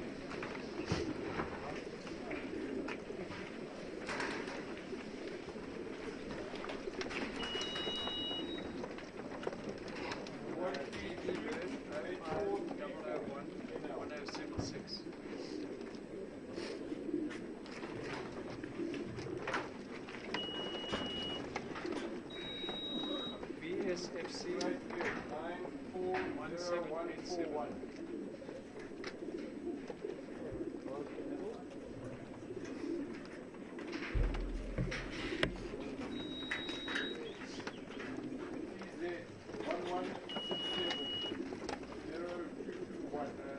PPS 7226.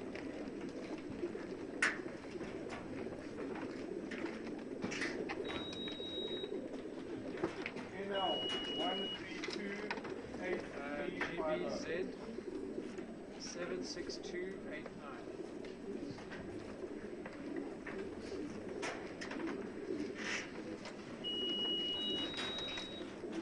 NL Bird 152863. 1197.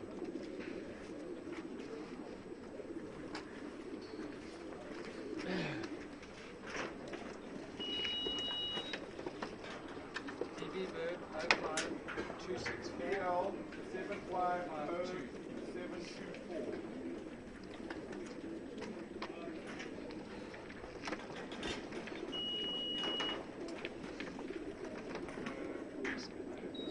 AFL 458. SR 1394.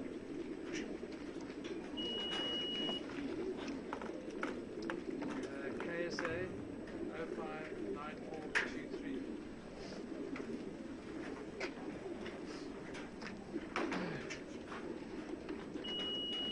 DE Bird 418 5220. DE 21444X7. BE Bird 418 5131. 779 055 NL Bird 172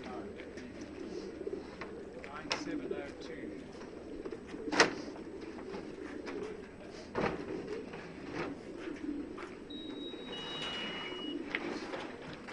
CU Bird 7274 561.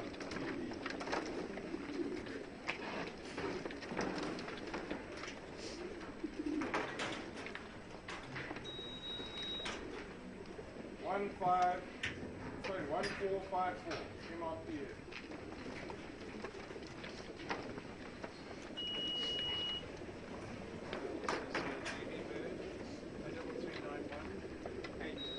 Last one.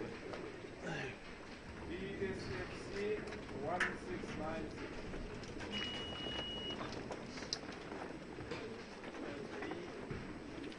WC 7051.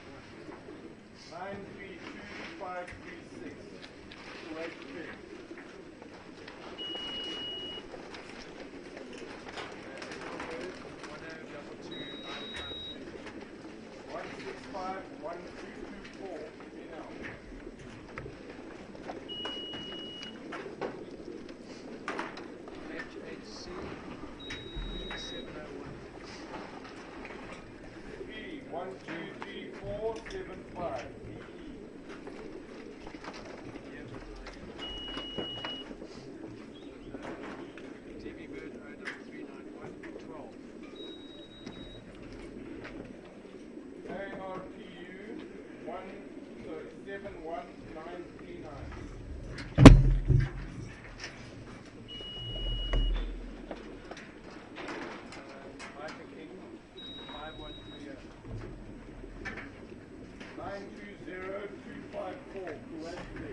Club 44556. Bird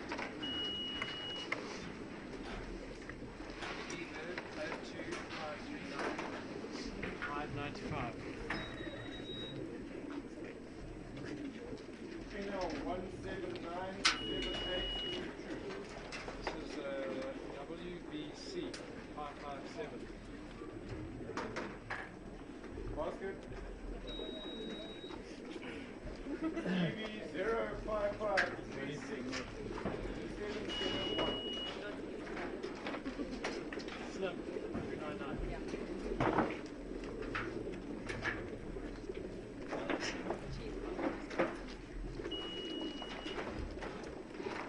Wait. 59086.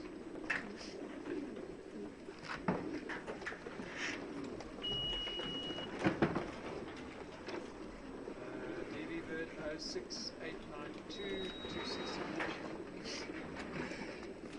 TV 0339125.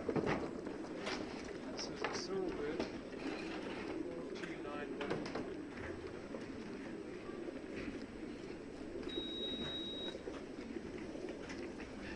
TV 07274 Bird 4216194.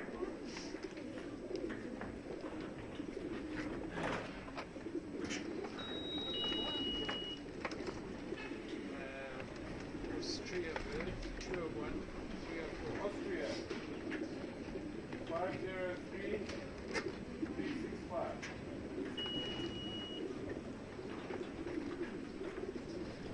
GPU 9339. And really last one. 940143. Kuwait Club 13421.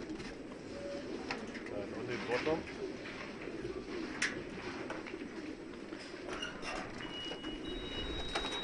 Kuwait Tanya 4511 70565. Thailand. Okay.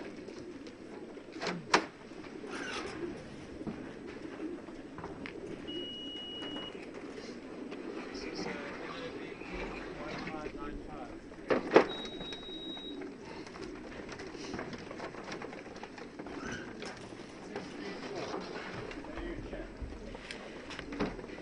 Yes, Thomas.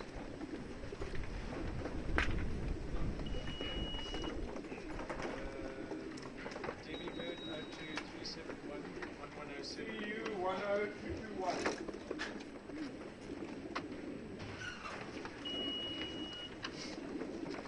GBS Bird 47742. Yan 242 44. You want one? AFL Bird 478. 487. These upside down rings. You see what happens? It's not even mine. Nice bird. Yeah, but it's where you got it from. They got it from you.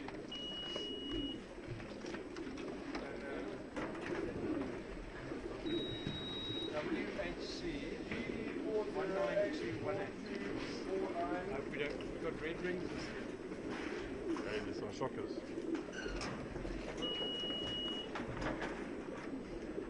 NL Bird 1328323. 5125.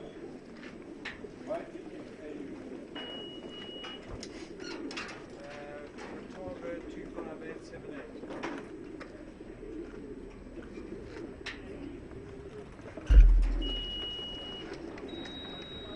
PPL Bird 1782. 418 499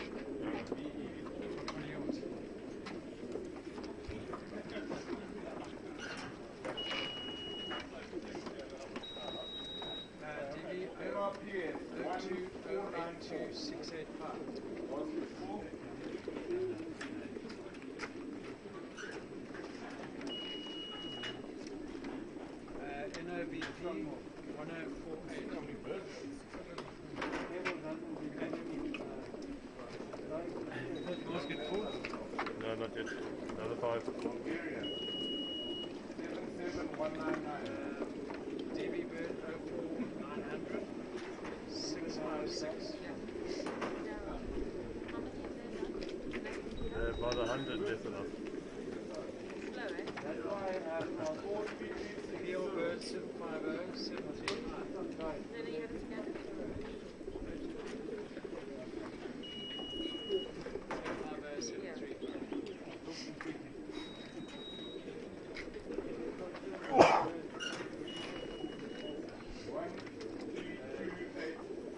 NL 1221751.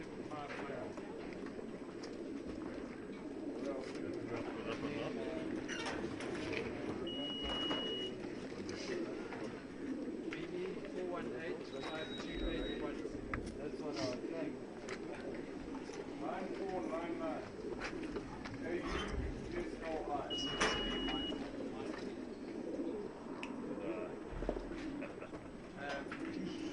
PRPC 15280. Optimal does nothing. Well, Right off. 90% birds coming out. 0442. Yeah. GB 06496 542. 1428. NRHU. PL 750 Plus clear.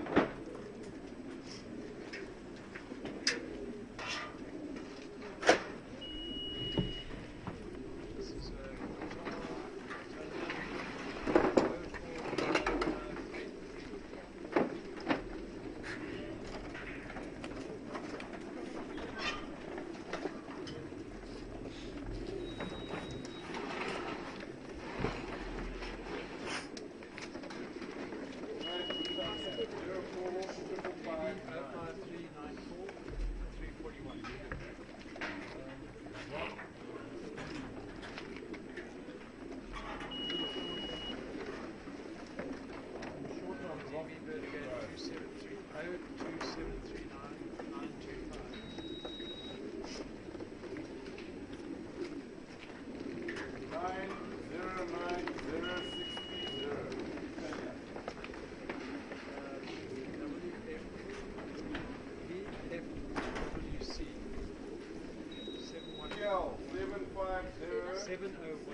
750. This is IHU S 014468.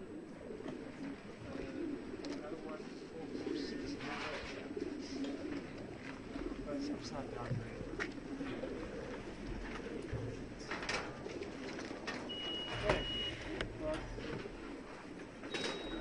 BPUD 262.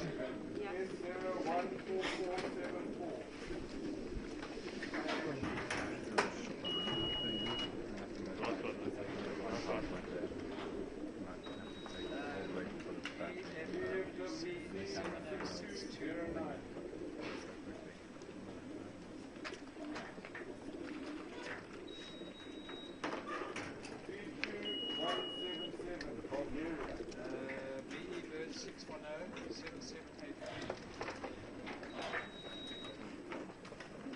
here, 1427.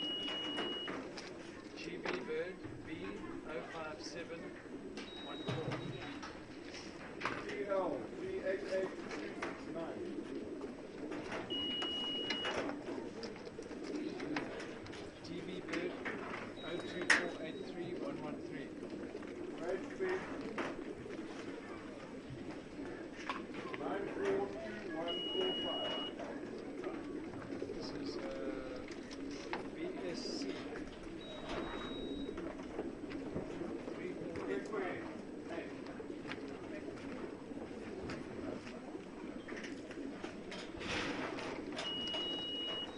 This is Poise. Great Britannia Poise 7034.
5908.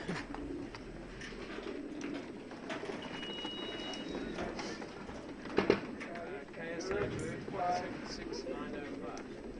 39589. Yeah.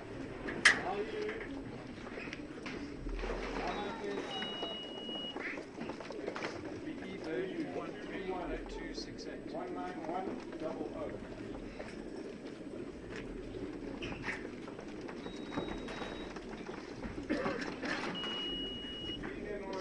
This is AU Chicago 4471.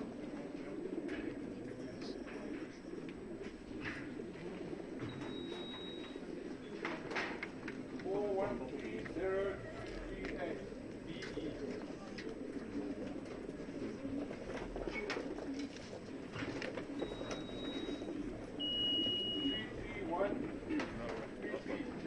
This is DB Bird 090667002.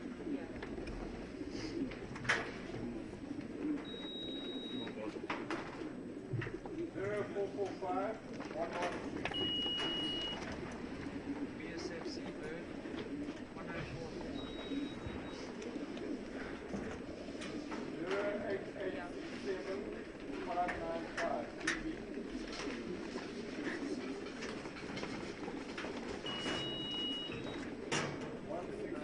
9HU S119710.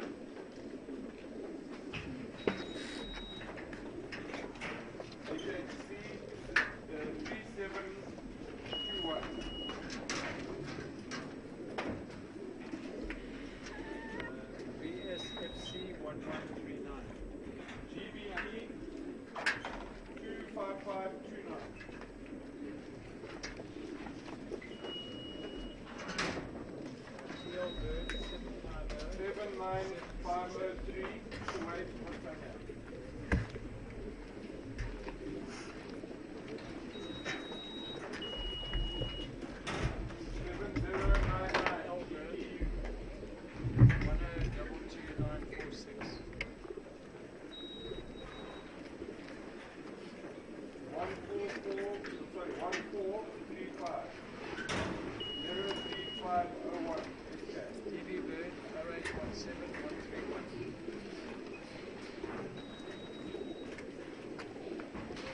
ARPU 86056. BE Bird 4045400. DB 9623 634. DB Bird 09683 328.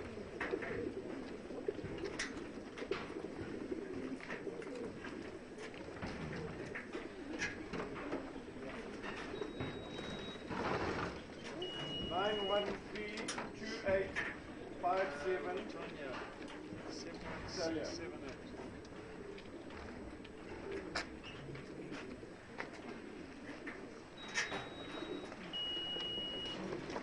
AUZ DB Bird 2744.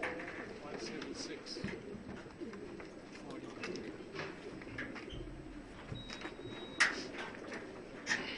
8841. 165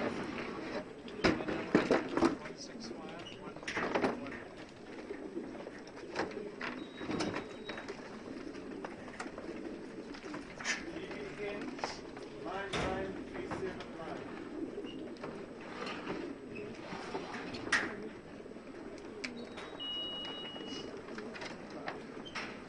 DB 1161689. 05749.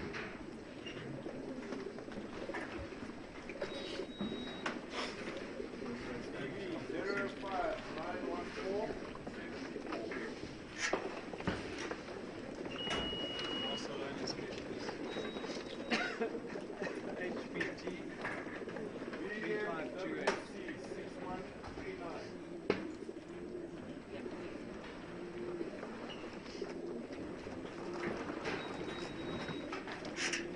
Zero seven two seven four 940 DB Bird 06967 3197 3196.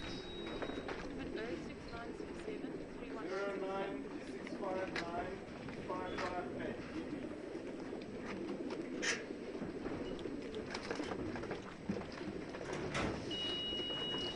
164 2829 NL. Last one now. This one. 5571. This one, last one there. Then we're going on to the next one. 05914 Melbourne 1165807.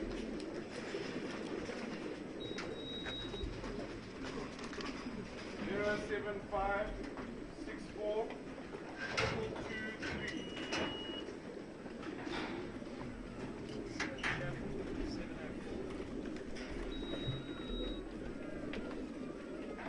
33914 Kuwait Club.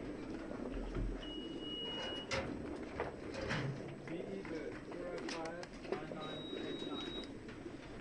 58617 Kuwait Club.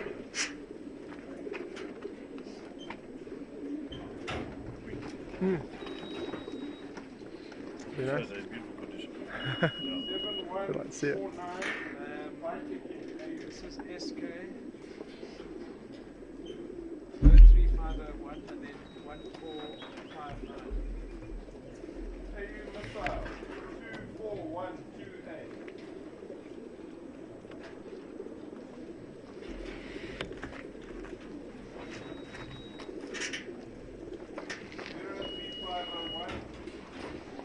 BSFC 1141.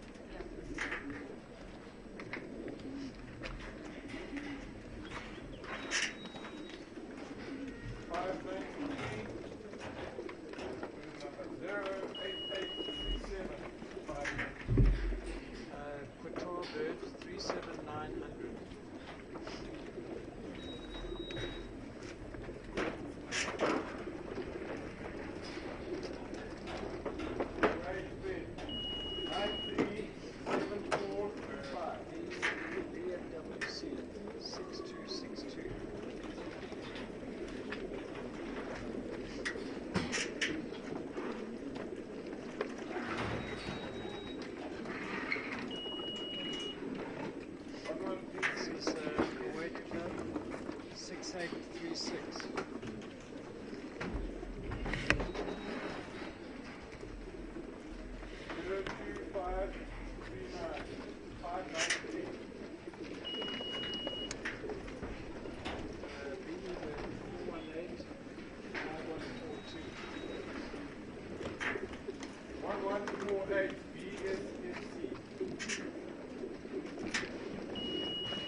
Franceburg,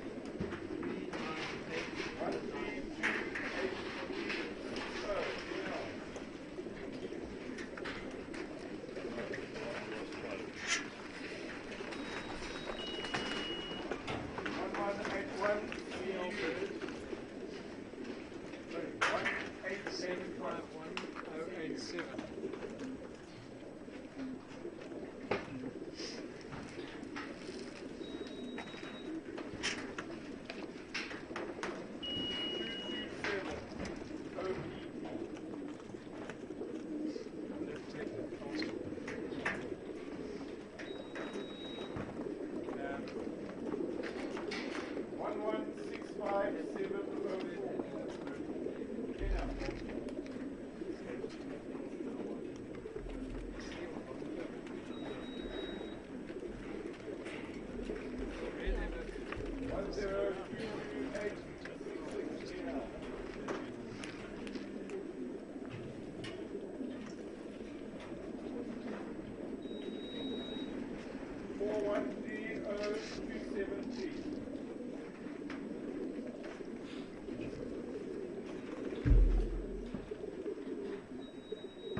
It's already scanned, yeah?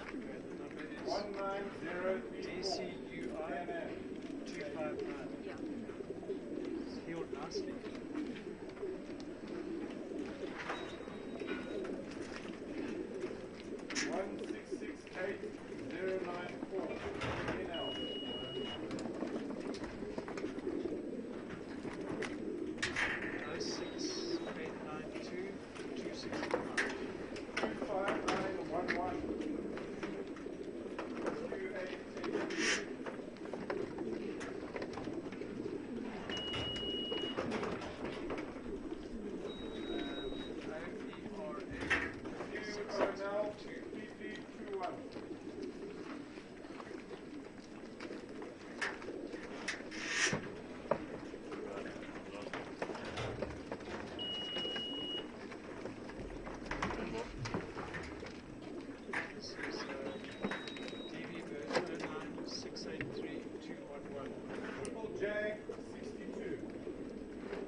I just need boys just take it across. So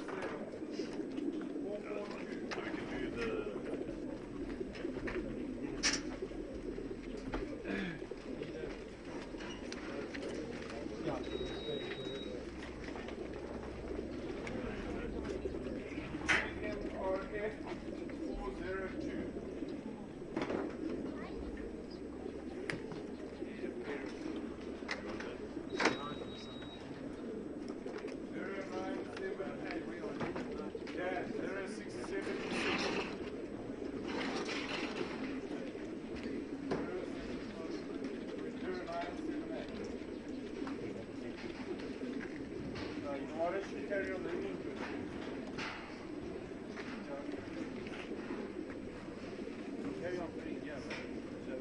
Okay, where can we put them in?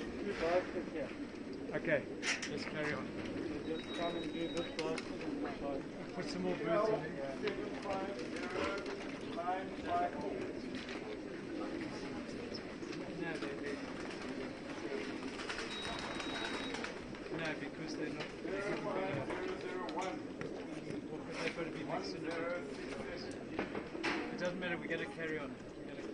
Are we putting extra birds on our side? Yeah, no. Not filling at the bottom there. We're going to fill up at the bottom. Okay. Wherever they haven't got to. Okay. We don't get mixed up. We'll No, have to that's get... fine. So we're going to start doing at the bottom. Yeah. You have to show Lex the birds that you put behind the hat, so that you can see them on this year's birds. Yeah, we'll discuss it before. Sure. They're going on all of them. They're going Okay, 418 Okay, which basket is it? So we're going into that number 6. Down. At the bottom. Which one? That one. That one. Yeah. Okay. Just keep an eye on it. 04858 1259.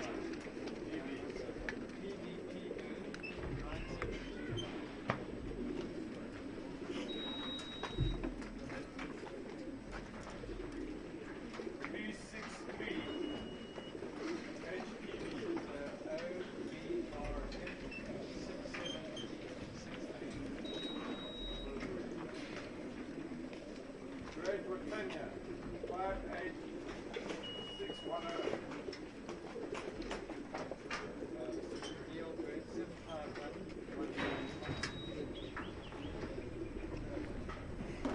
DRPC, 16651. This is EJ 569. This is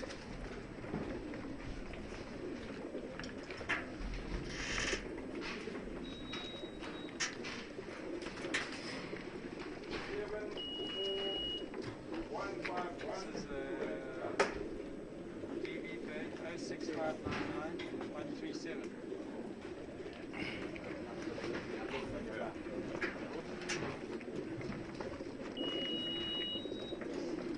This is 015531. 02371 1095.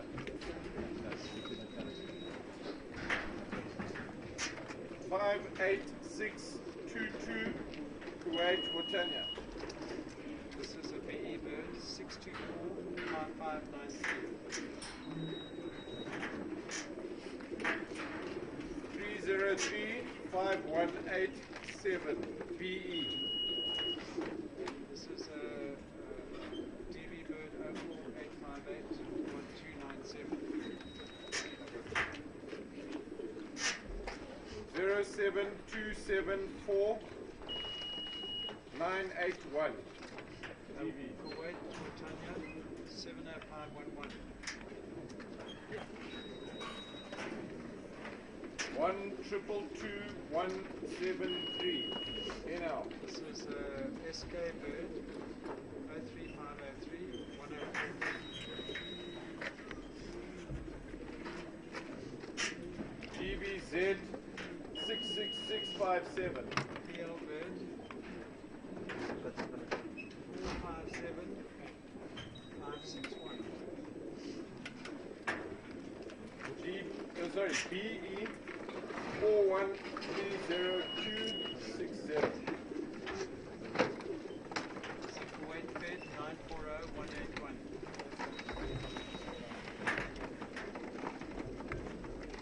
1910 PTL.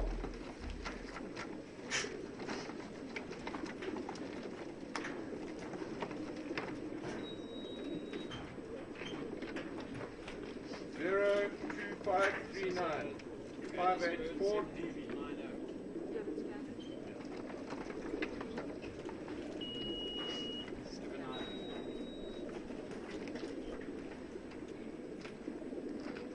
Dan 242 4313. This is a German bird 0507 418. Okay, last one there. 19061 That's the AU. last one. Where next? Down. Down. Yeah. LED ET. I think we should put these in. Yeah? Mind you, I suppose we could. Yeah, how many have you got? 15? Well, we've got about that. This is Neil. 565. BE4230673.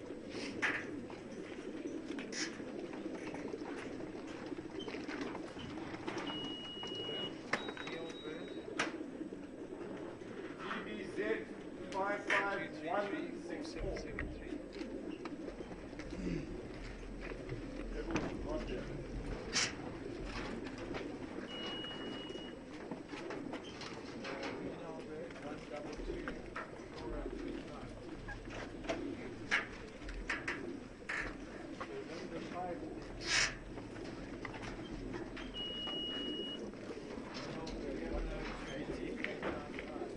And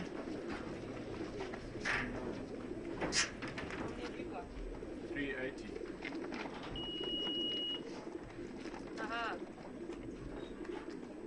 Kibble! This is it. That's the one. MRPF 1235. But I haven't seen it. Yeah.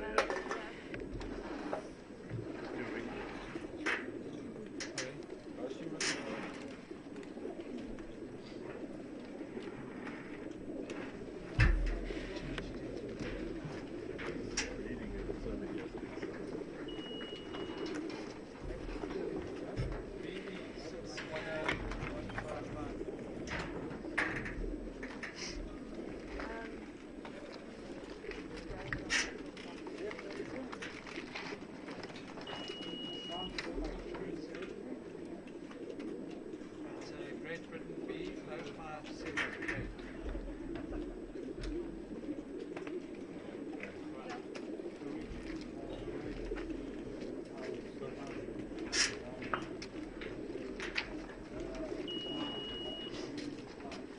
BE 4216117.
DV 05536. 705. I think we get someone to check the loft.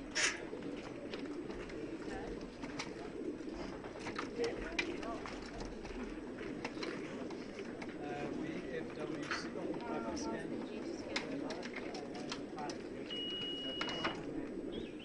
VFWC 6257. We're going to put 16 on this one. That's no. Okay. No, Ross. Okay. One more. Have you got an empty any baskets short? No, it's fine. Still This fine. basket has got 5 in it. That's fine. You can put trackers in. So there's 2 baskets. Doesn't matter where you put the tractor. Yeah. Because they can take 25 birds. Yeah. That same one. We're going to put the tracking bird.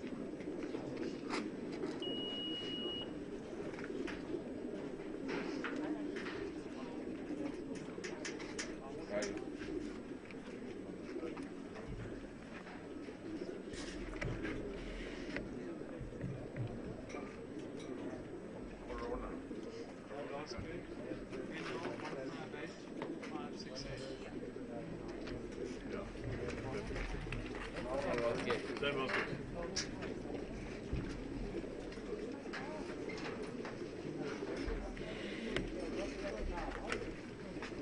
Shall we put the tracking in? Yeah.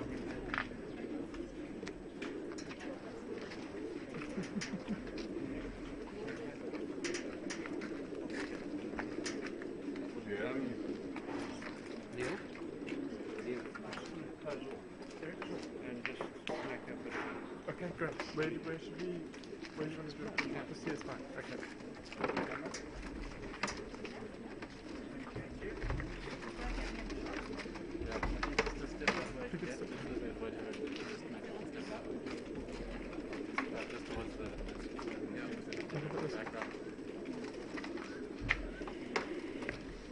Hi, good afternoon.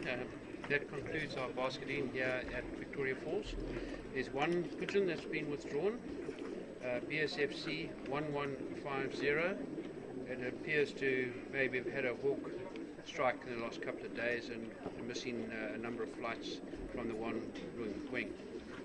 So that bird has been removed from the race, and yeah, so best of luck to everybody.